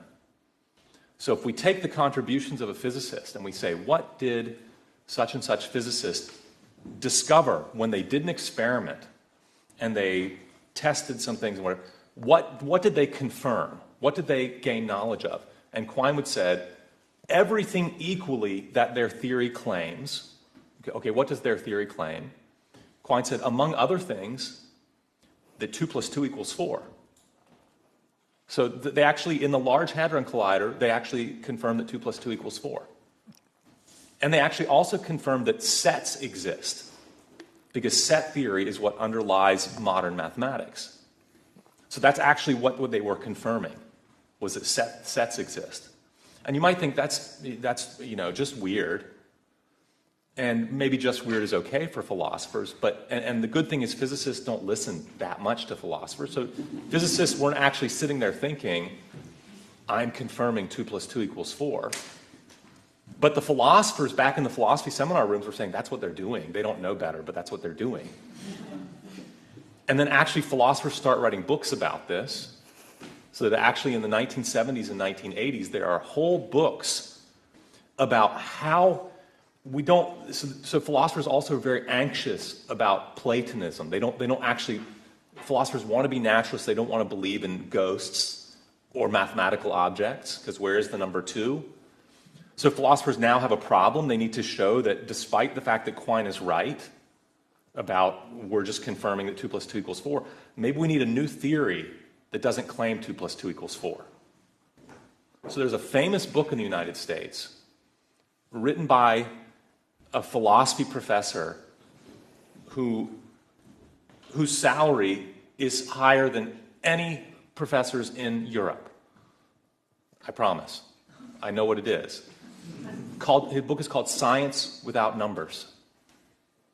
And the idea is to purge the math from physics, because you don't want to believe in funny objects like the number 2.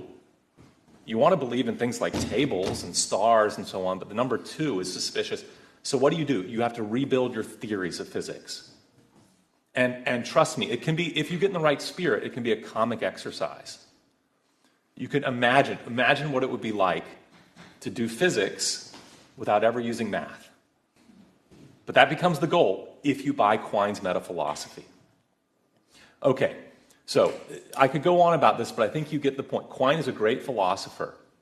He's a philosopher who's logically consistent, but one gets the feeling that somehow at the very start he took a wrong turn. Somehow he's been logically consistently following a path that maybe it would be better if he didn't start down this path. Or at least it's maybe just an illustration of a mistake. So where does this mistake occur? And that's where Michael Friedman comes in. And my view is, actually, I think we're in early days, because I think Michael Friedman was a prophet in some sense of, hey, wake up. And what's the occasion for waking up? For many people, the occasion, it can just be common sense.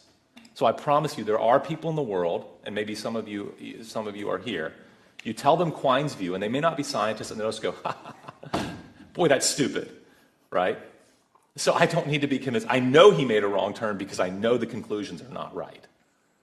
And if that carried the day in typical philosophy classrooms, that would be good enough.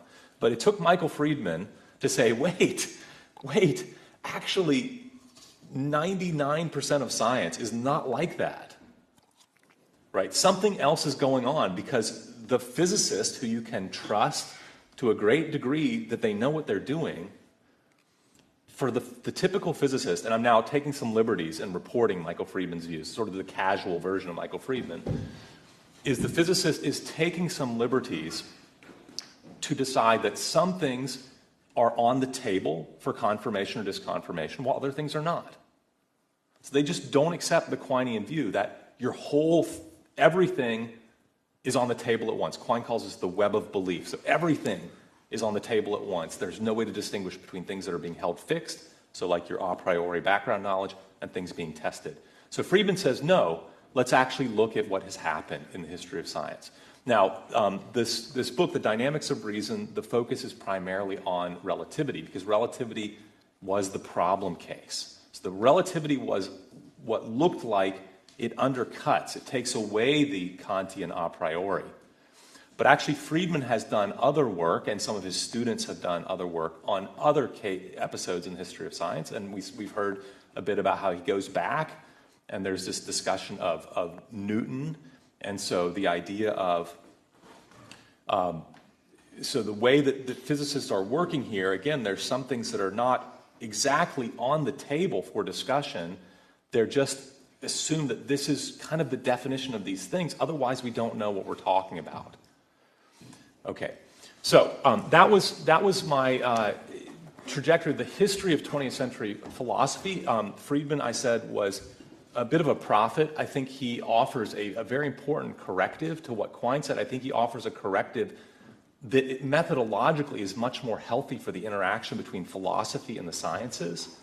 I don't think today we would have a good conversation about philosophy's relationship to physics if this were being dominated by a Quinean framework.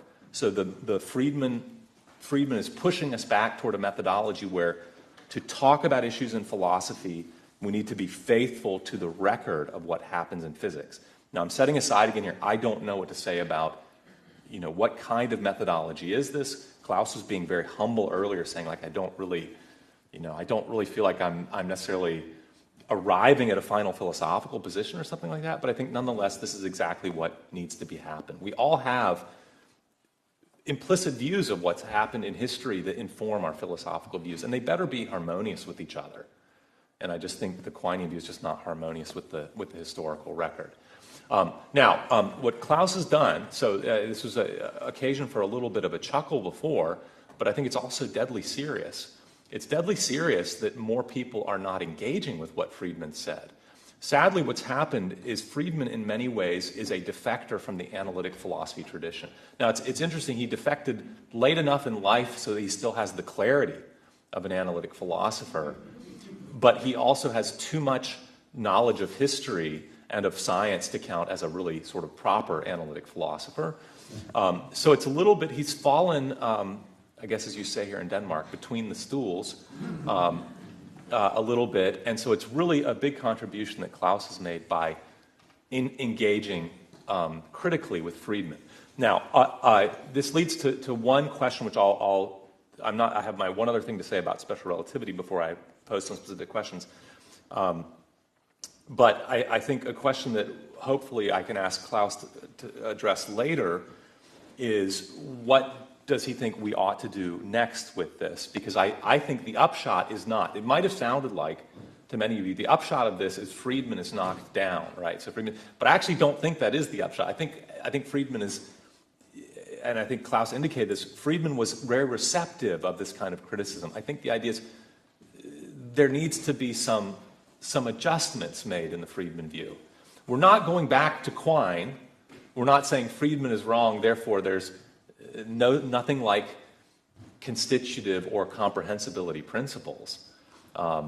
So that I think that's one of the most important questions is where do we go next from this? Okay, so the last sort of narrative point that I want to make is about the interpretation of special relativity. And this is not unrelated to what I just said. So, in the earliest days of special relativity, so Einstein, as is well known, so Einstein actually was a big reader of David Hume in the early days before he came up with special relativity, and he was very influenced by sort of empiricist critique. And the young Einstein was very empiricist-oriented, and so famously he said things like, simultaneity, what do we mean by it? What do we mean by saying things are simultaneous, if not some measurement we perform to check that they are simultaneous? So the young Einstein was sort of philosophically quite a mixture of empiricist-oriented with enough of a Germanic tradition to not be sort of a naive empiricist. So he had some sort of rationalistic background. Now, Einstein's intellectual career is quite startling in some ways because by the time he's an older man, he's almost completely rationalistic. And he even writes about his own discoveries as if it were some sort of a priori insight that he had, sort of in the structure of reality. So it's interesting that the history of reception of the theory of relativity, the early days, most people thought of it quite epistemologically. That is, they thought, okay, we now know we have these different frames of reference. Even the first Einstein paper, the 1905 paper, when analytic philosophers read that paper, some have done it, a few, they don't recognize the theory of relativity in it because they say, where's Minkowski space-time? So something strange happened in the interpretation of relativity. That is, in the early days, it was largely seen as sort of undermining an old, more metaphysical view, and the logical positivists were very vocal at saying Newton was a bad guy. Newton had his absolute space. Thank goodness Einstein has come along and gotten rid of that. And so Reichenbach speaks that way in his early work, and even worse, even more dramatically, Moritz Schlick talks this way about, thank goodness, we're done with that absolute space. Now we just have observers in their reference frames. And that goes on for another 30, 40 years. People don't think too much about, metaphysics per se. Metaphysics was not really a live option to these empiricist-minded philosophers. another interesting thing happens with the upshot of Quine. So Quine said something after he erased the distinction between analytic and synthetic, between this sort of held fixed background stuff and then the empirically gained knowledge. Quine said, and this sounded really wonderful, the boundary between science and metaphysics has now been erased. So it was the logical positivists said, science, good. We like science. Old metaphysics, and sorry to say, people like Heidegger, they thought bad. Quine came along and Quine said, I don't see this distinction between what you call metaphysics and what they call science. And so it's erased. And metaphysics is just science. It's just more of the same. Now, Quine himself, that was maybe a little bit incautious that he said that. I mean, he loved good turns of phrase. Quine was no metaphysician. He thought of himself as very much like the logical positivists. But he had a student who said, aha, metaphysics is back on the table again. David Lewis, famous American philosopher, who looks no different than Christian Wolff or Spinoza or some medieval monastic philosopher. David Lewis, he constructs a framework of possible worlds and hexaetistic properties of individuals in possible worlds, and it goes on and on and on. It's a systematic metaphysical package. That's a dominant influence in English-speaking analytic philosophy. And we think, okay, so fortunately this is not a metaphysics seminar, but it's had a back influence on the interpretation of special relativity. If you ask a typical English-speaking philosopher now, what did we learn is from Einstein and the discovery of relativity? And here's the answer you'll get. That we live in a four-dimensional space-time. And that time doesn't pass. The future is as real as the present. In fact, there's an article already in 1965 by the philosopher Hilary Putnam where he says, this is the only thing you can conclude from special relativity, is that the future is real. And so it's just, that's what we've learned. We've learned nothing about different reference frames. And in fact, we don't think reference frames are even real things. What we've learned about is we live in this four-dimensional space-time. Now, one thing I like very much about Claus's thesis is that it reminds us that special relativity was born out of a real struggle with understanding of how to describe phenomena in different reference frames. And at one point in the thesis, Claus says, Einstein gave us a way to understand the relativity principle metaphysically instead of epistemologically. Now, I don't think you meant that in the way that a typical analytic philosopher would mean it. So I actually want to start by asking you what you actually think is the lesson. Do you now think we have a better sense of what we should say if we can say, and I'm sorry, I'm borrowing this word, the lesson, actually is a Niels Bohr. He loved to say this about himself, but I think it's actually a nice way to put things. So Bohr talks about the epistemological lesson of quantum physics. But what is the lesson? I leave out the adjective epistemological because I don't know if it's epistemological or metaphysical or something else. Having done all this research and having seen in a clear way what Einstein's distinctive new contribution was, do you think we can say now more clearly what the lesson of relativity is?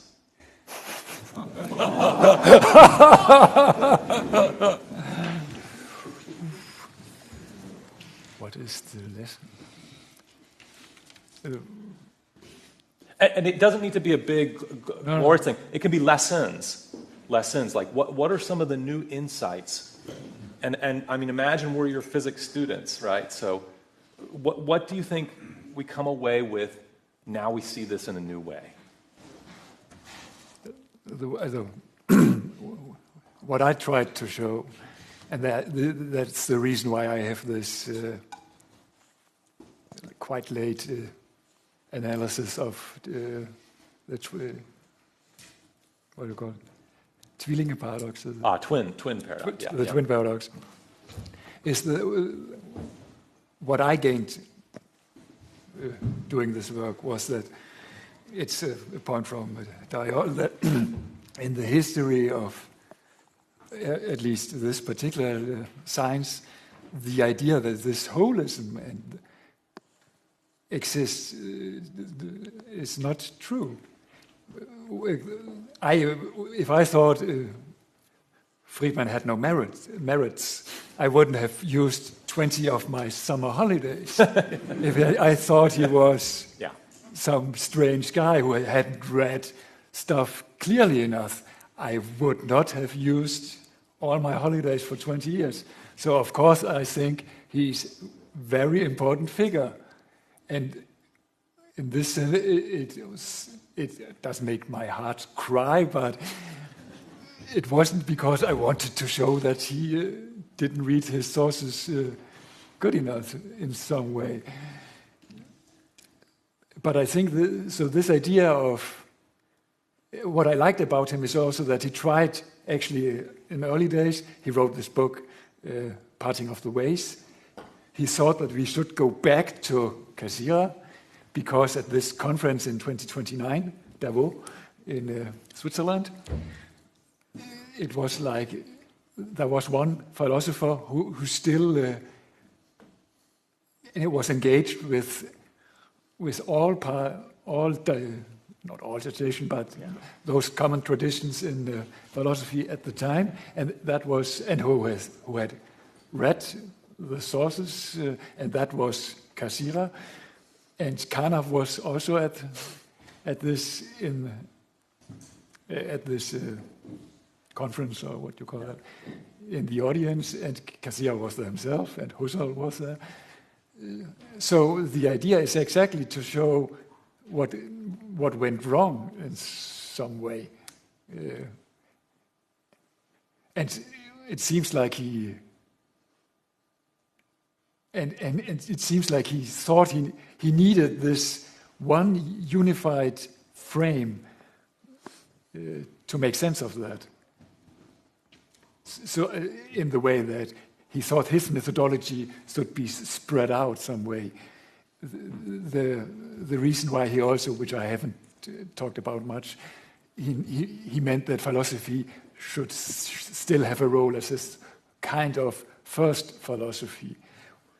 So you can't progress from Newtonian physics to Einsteinian physics unless you are a philosopher of science, because you need philosophical ideas to transgress this boundary.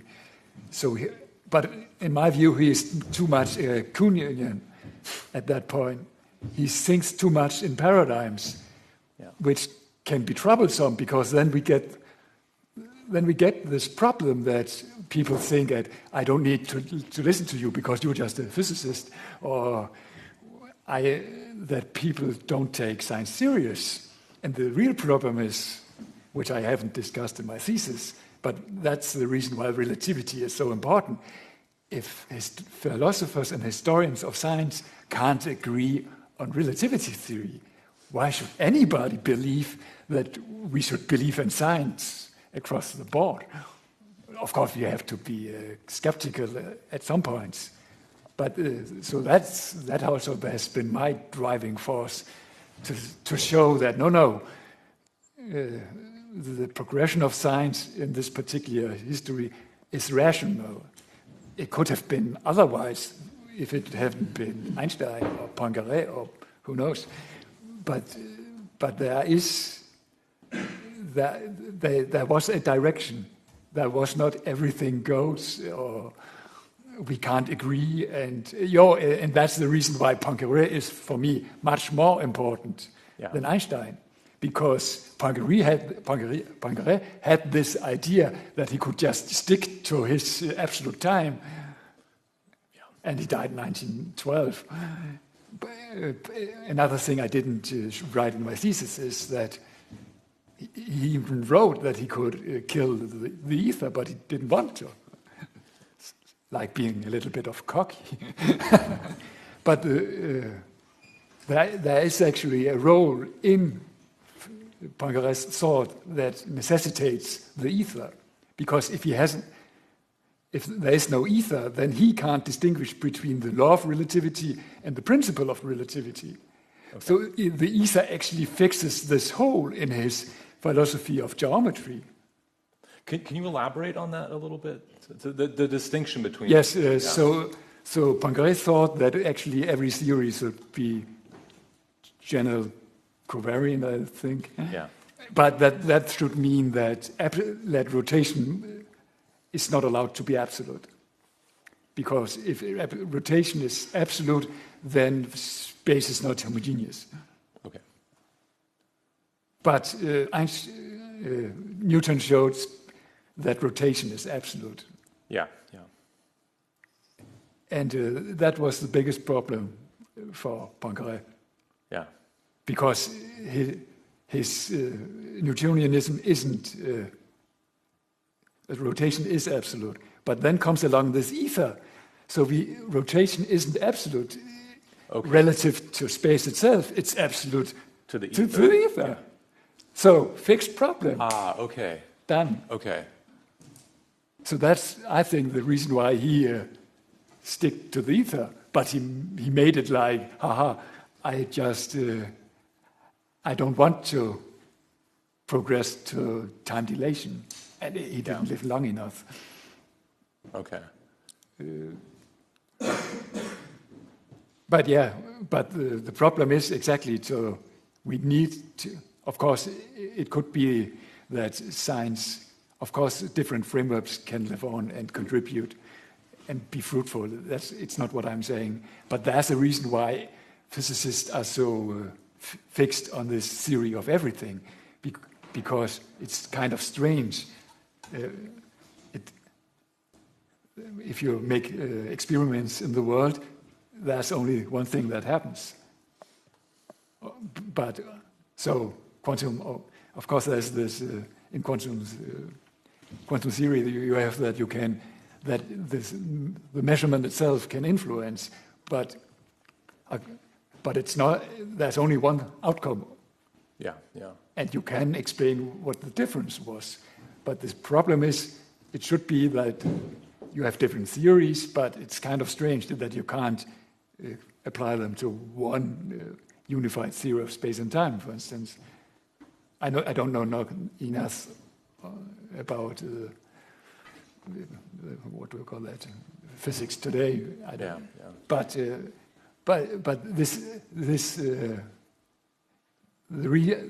it's kind of so physicists try to find this idea, because in their head, nature, you need one coherent understanding of nature. So, and I see that as kind of something, if this comprehensibility principle, so the Halvorsen idea is die Begrifflichkeit der Natur. So if we want to comprehend nature, we need one. I don't think we do that, but I can see that physicists think that it is all important, and I understand the impulse. And I also think that it will be very hard to give up on this, because I think that the most physicists will mean that then we give up on science itself somehow. So, therefore it is very important to understand. I'm not able to do the work in quantum field theory or anything like that. But I have tried to show how we can progress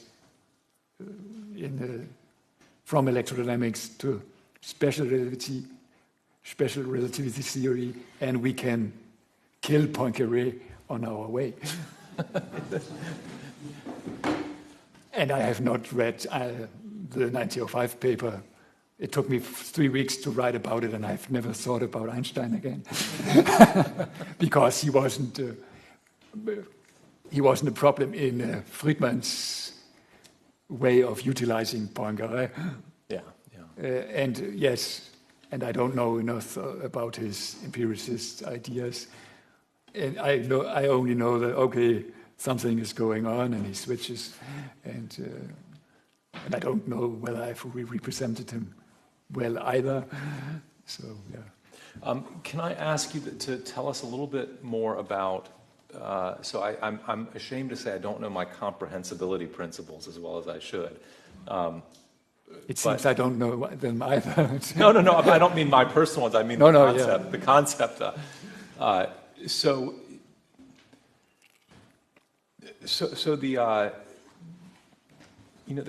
The Kantian philosophy did a lot of different things, right? And that was the whole, it's virtue, right? It's like Kant's philosophy was supposed to like handle empirical science and ethics and religion and, all these things about human beings. I mean, it covers all this different stuff. And so the role his synthetic a priori plays, it does a lot of work for him, right? For one, it answers traditional philosophical questions about like how we can have universal general knowledge.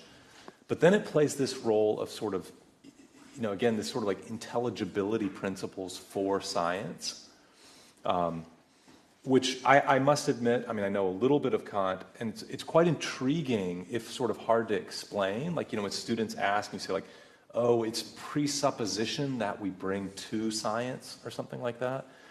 Now, we know that the transition that, say, Reichenbach went through from being neo-Kantian to positivist, or from a priori principle to convention, the problem is conventions don't play that role anymore, right? Conventions don't really make things intelligible, right? They're much weaker things. They're just like you write down in a book, this equals this, and that. Like, you don't feel like you understand it because it's not something that can be understood because it's a convention.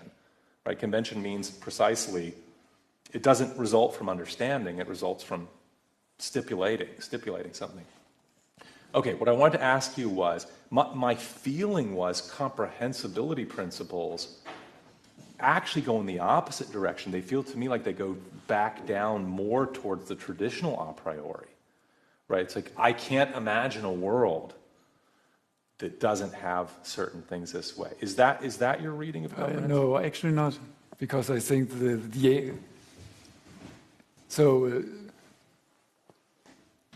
as you also in your evaluation wrote, that the striking part is that all those different philosophers, all those different physicists who actually disagreed quite heavy, they had the same homogeneity and isotropy principles. So if you read that, I don't know why, but it's striking that they felt those principles were natural, uncontroversial, and if you read those about the spaces homogeneous and isotropic, they are quite natural. Yeah. And if you take Poincaré, I would believe that he would say it's some kind of. He has this idea that space cannot have a structure. Yeah. And therefore it must be structureless, and if it's structureless, it must be homogeneous. So, and then he has this argument that if space is homogeneous, it must have constant curvature. But there he still has the a priori. Yeah. The principle of mobility. I agree with you there in the sense that. But he does not think that and then he says, when I make my measurements, they are so rough, so I can decide on my own whether I want Lobachevsky or I want Euclidean geometry. So he is actually, it's not true that he is a conventionalist purely. I also no expert on Poincaré, but having read a little bit. But he tries to. No, it's fascinating because he on one page says freely adopted convention, and the next page he's like, here's why this one makes sense. It's like, how is it freely adopted? It's like telling people, it would be like saying, you can drive on either side of the road, but actually the right-hand side actually is more rational. Like, if you really think about it, and actually at times he says things like, it sounds like he thinks it's because, in some sense, like contingently who we are as human beings makes it like some conventions. I'm not sure, but I think the reason why he thinks he can adopt whatever he wants is his understanding of Lagrange mechanisms. Say more about that. That's interesting. So if you have Lagrangian physics, you are actually allowed to make the transformations you feel most fit. So normally you would say, if you're Newtonian, you have to reduce the world to particles or to fluids. Yeah. So and in this, if we do that, we have to end up with Newton's laws of motion. Yeah. It might not be in statistical mechanics. There the world might look differently because that's macroscopic. But then comes along Lagrange and said, you don't need to make the reduction. You can just have this kinematical constraint and forget about the structure. And if you do that, you are quite close to be a conventionalist. Okay. So maybe in a sense, it has a lot to do with the freedom, modern mathematics enables for doing physics. And then he's a little cocky and say, I can just stick to the model I want to, because it's just a question of making this coordinate shift. So let me just. And none of it is observable because it's by definition something which is not observable, which has to explain what we can observe. Okay.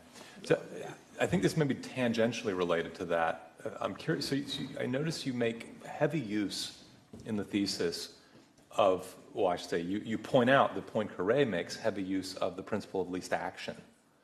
And I think, I can't remember what lessons you drew from this, but were they in some sense that Poincaré thinks that the principle of least action, is this more on the a priori side? No, not necessarily. What he does is he has to fix Lorentz's electron model.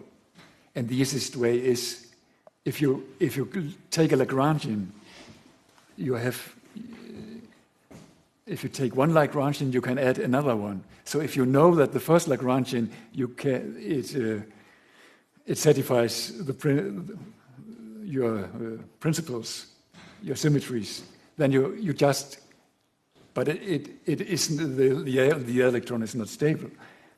So it was the easiest way for him to fix the non-consistent electron model of Lorentz. It was to take the Lagrangian formulation of the model of the electron model and just add this potential, and then boom. So he was a genius. He was a genius of a mathematician. Yeah. I don't think, or I don't know. It's not because he meant that it plays some. It was the easiest way for him to derive the Lorentz transformations. And it's not easy because you start out with the Lagrangian that where all Maxwell's equations are packed into this one. So the crazy thing is the principle of least action, because it is additive, you could in principle write all laws of physics as one integral. Yes. Yeah. And that's quite fascinating. Yeah. And because he was this genius as a mathematician, he saw that. He thought that, so he used it to take Maxwell equations and write them as the principle of least action. I don't think he was the first. I think he mentions that Lorentz actually did that. I haven't found where Lorentz did that. So it's, I don't, maybe Darrigol knows for sure who was the first to do it. But and then you can apply Lagrange equations, and then you get all Maxwell's equations. But still, you have this one integral action, and so you can fix the problem in the electron model of Lorentz. Okay. Also, somewhat tangentially related to that, but so there's a sort of I'm not sure whether it's a myth, but it's like many people say that Lorentz relativity, which I think I read from your thesis that does not even really a very well defined term, because it was sort of a moving target, right? Lorentzian relativity was, or like Lorentz's theory with the ether that's like constantly changing, right? There's no ever stable one theory. But I've often heard, actually, this is in Schlick's book about relativity.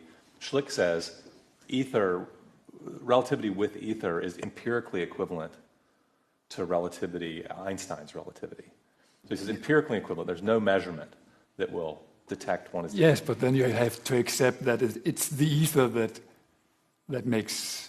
that causes time dilation. Yeah. And of course, you could do that. And the last sentence in my thesis, I say the idea that matter and time and space have something to do with each other. If you say matter or ether, it doesn't actually make a difference. So it's if you think that Poincaré was totally crazy, then general relativity is totally crazy. So that can't be, that's not a good argument to say that Poincaré was on the wrong footing, that he's kept his ether, because Einstein did something even more crazy afterwards.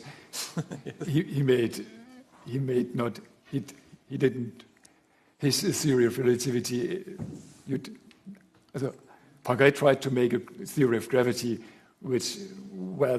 if you accept this space-time as ontological real, it will have a constant curvature, and Einstein's theory of general relativity does not have a constant curvature. So in that sense, the flux, or what you will call it, is much. The structure is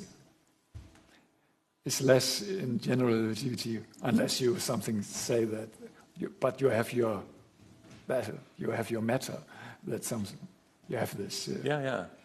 I don't know. So in your view, general relativity in a way is almost like a return to the ether a little bit, because matter becomes essentially an ether, matter distribution.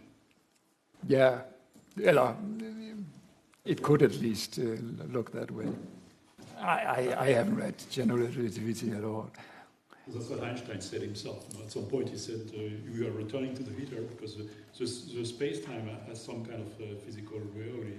It has causal effect in general relativity. This is so it's again you kind of re-substantialize space-time and make it an ether. But of course, in a way, it is completely different from the ether of Lorentz. It's a different kind of ether. This is fairly late Einstein, though, right? No, it's in the early on. 1910s, I think. Already. Okay. Yeah, he has some. Okay. But, you can really find any kind of ether that is fit to general relativity. Okay, interesting. It's just to say that if you start out and say that Poincaré is irrational, he has this ether. There is so. But the point is, he couldn't use that argument. He would never accept time dilation because that would contradict his principle of the relativity of space and time. Yeah. So he would never make that move. Okay. So he would never accept time dilation. And that's why I have this twin paradox in my thesis. Yeah, okay, I was going to ask about that, because and this is related to So that's to say, you think you can just... You can yet you don't have to agree on Einstein's or on Minkowski's spacetime. You think you can stick to Newtonian spacetime, but you agree that you have to fix dynamics. You agree on that part, but you don't agree on the other part. And I thought. The problem, I need to have an argument that in the long run that doesn't work very well, because you can't explain biological. I gave him a model, this clock, to explain time itself, there's nothing wrong with time itself. It's the clock that we have still absolute time. It's the clock that just gets compressed, and because the clock gets compressed, it rolls out a distance that is much larger. So I actually gave a model for Poincaré he didn't give himself. So I was fair.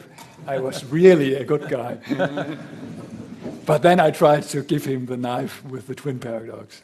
So is the problem with the twin paradox? So Poincaré can explain it, right? It's just his explanation. So his explanation would be it's like drag through the ether or something like. Yes, drag. but he would, and then he wouldn't accept this because of his principle of the relativity of space and time. He would never accept that ether could have a influence on time itself. So that he closed that door. So he could fix it and say, okay, the ether can do the job for me, and I can keep my precious ether. Yes, okay. But that would contradict He has a package of principles that if you add the twin paradox, it becomes inconsistent. Yes, so. Exactly. Interesting. Yeah.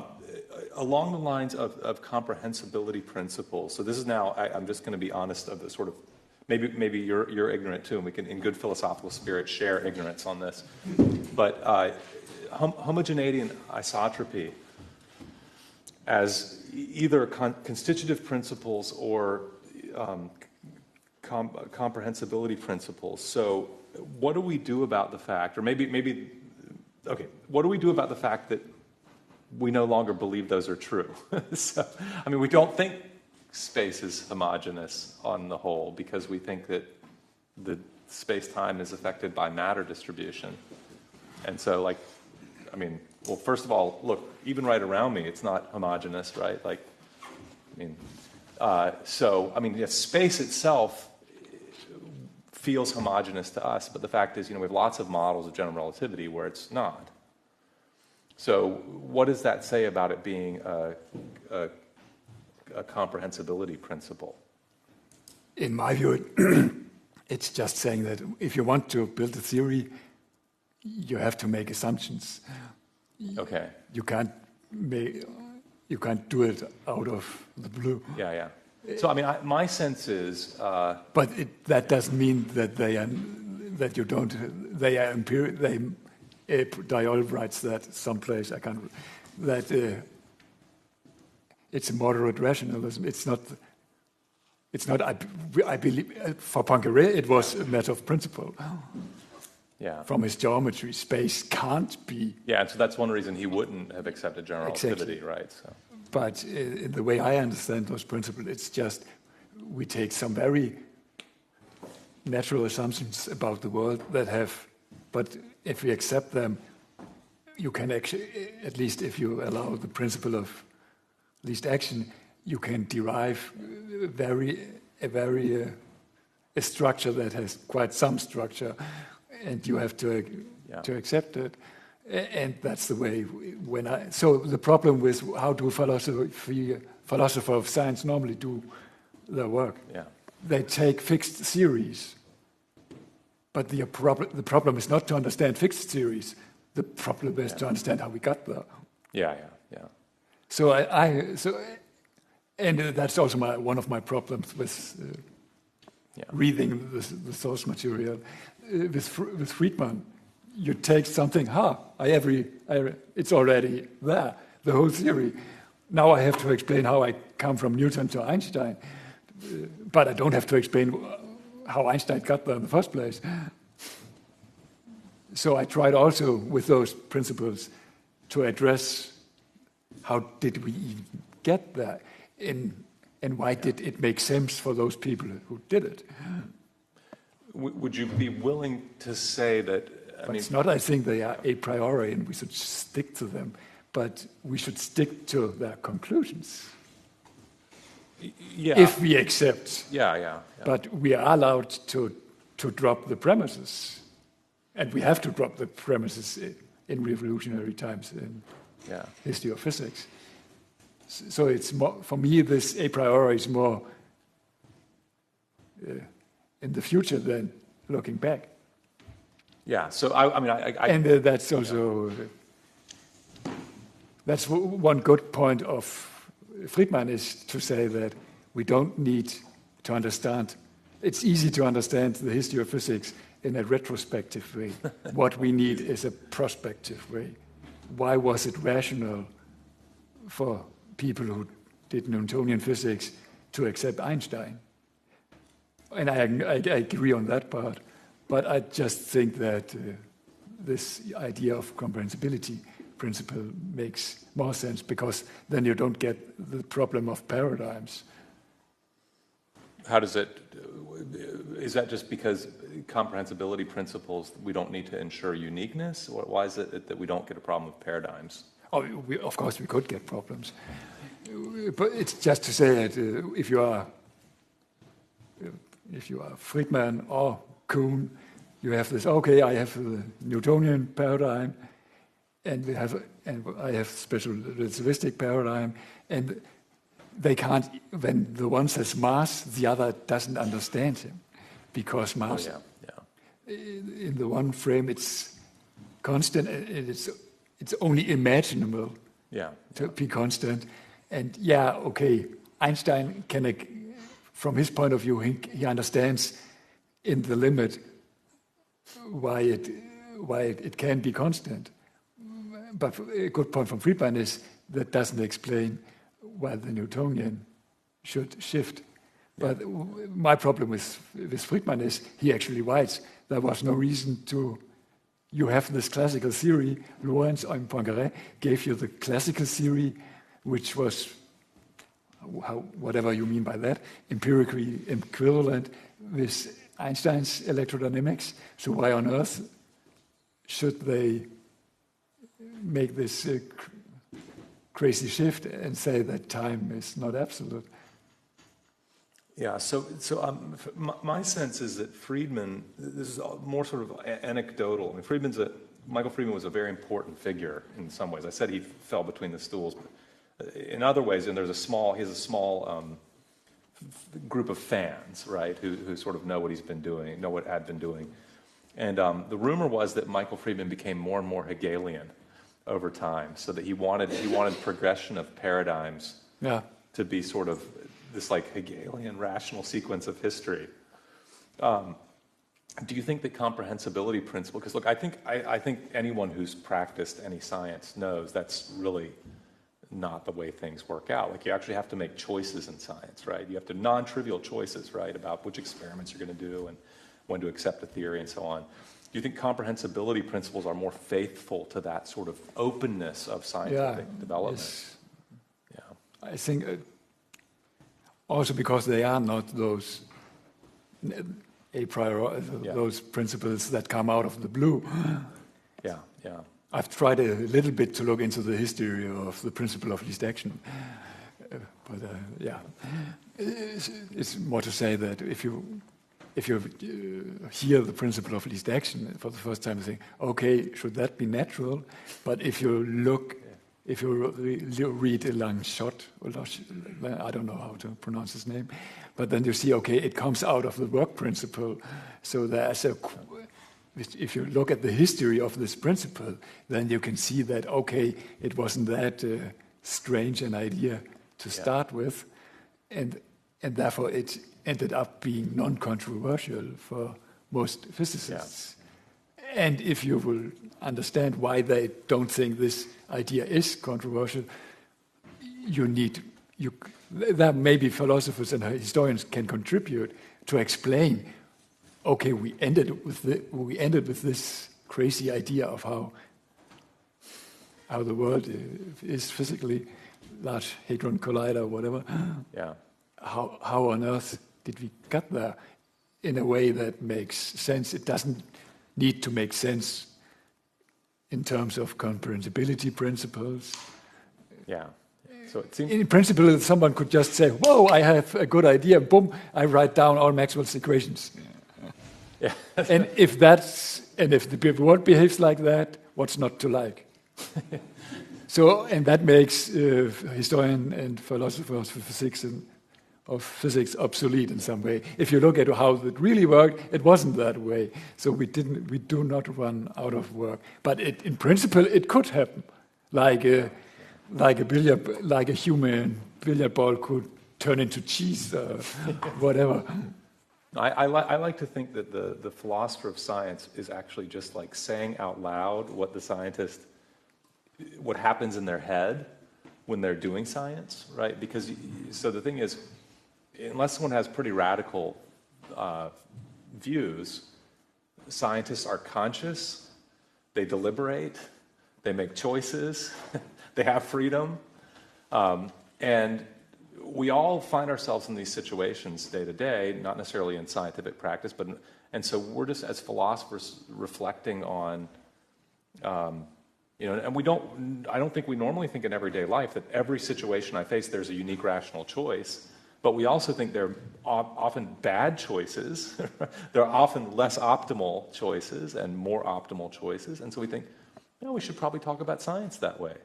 Whereas it's not an inevitable progression in a sort of Hegelian fashion, nor is it this like Feyerabend-style chaos of like there's no rhyme or reason. There's some sort of middle, you see. And I think your thesis makes that case very well, because I think you opened up, for me at least, that there actually were lots of sort of strings that could have gone further, but some died for, actually literally Poincaré died, right? So whatever thread he was developing, it just sort of got cut off there, right? But there were many options open in some sense. So it seemed to me like you were maybe not this extreme, but almost making a case that relativity wasn't inevitable the way we have it today. Yeah, and what I'd also tried to show is that, yes, okay, most people, they read Einstein's 1905 paper, and then, okay, check, Lorentz, he derived the Lorentz transformations, we are done. But if you look at the practice of science, why on earth did this one paper, this Ignatowski approach, why on earth did he write a paper on special relativity in 1967? And why on earth the trolley clock is also purely, we know it is not true. Okay, we know it's locally true, but it's just to say from an occasional point of view, we are not finished with special relativity. That's another thing I think is great about your thesis, is that there's a lot to learn still about this theory. So we still have to try to write books about relativity theory in ways that more people can understand it. Yeah. And a wise proof of Fermat's last theorem, I think it was 600 pages. So I don't know how much we have progressed. Now, the theorem of Pythagoras, there are more than 1,000 proofs of Pythagoras. Some are more didactically good than others. So why on earth do humans, mathematicians, keep on trying to prove theories in different ways? Why on earth do physicists keep on trying to formulate theories that they're actually already there? It only makes sense because we try to understand the world even better, more clearly. Yeah, and I think that's great, because it sort of brings the freshness of relativity back again. I mean, look, it's over 120 years old now, but it's sort of constantly fresh when you look at it. Yeah, and this Landauer approach is mind-boggling. At least to me, it was. I would love to discuss Ignatowski more with you now, because I think it's another unique contribution you make. But I think I'm probably better to say I'm satisfied with your responses, and probably the audience is satisfied with hearing me comment. Thank you, but no cheering. Okay, so the audience will just remain in here, and then the two opponents and Patrick will move outside and be back. Listen to the rotation committee. So, perhaps I should just read the document that we signed, that on 15th of October 2025, Claus Festersen defended his doctoral dissertation, Relativity and the A Priori, Reconsidering Friedman's Dynamics of Reason in the Light of Darrigol's Comprehensibility Principles in relation to the requirements of the Danish degree Dr. Phil, Doctor of Philosophy. The official opponents have decided that they have found the defense of Claus Festersen's dissertation satisfactory. Well, that's what the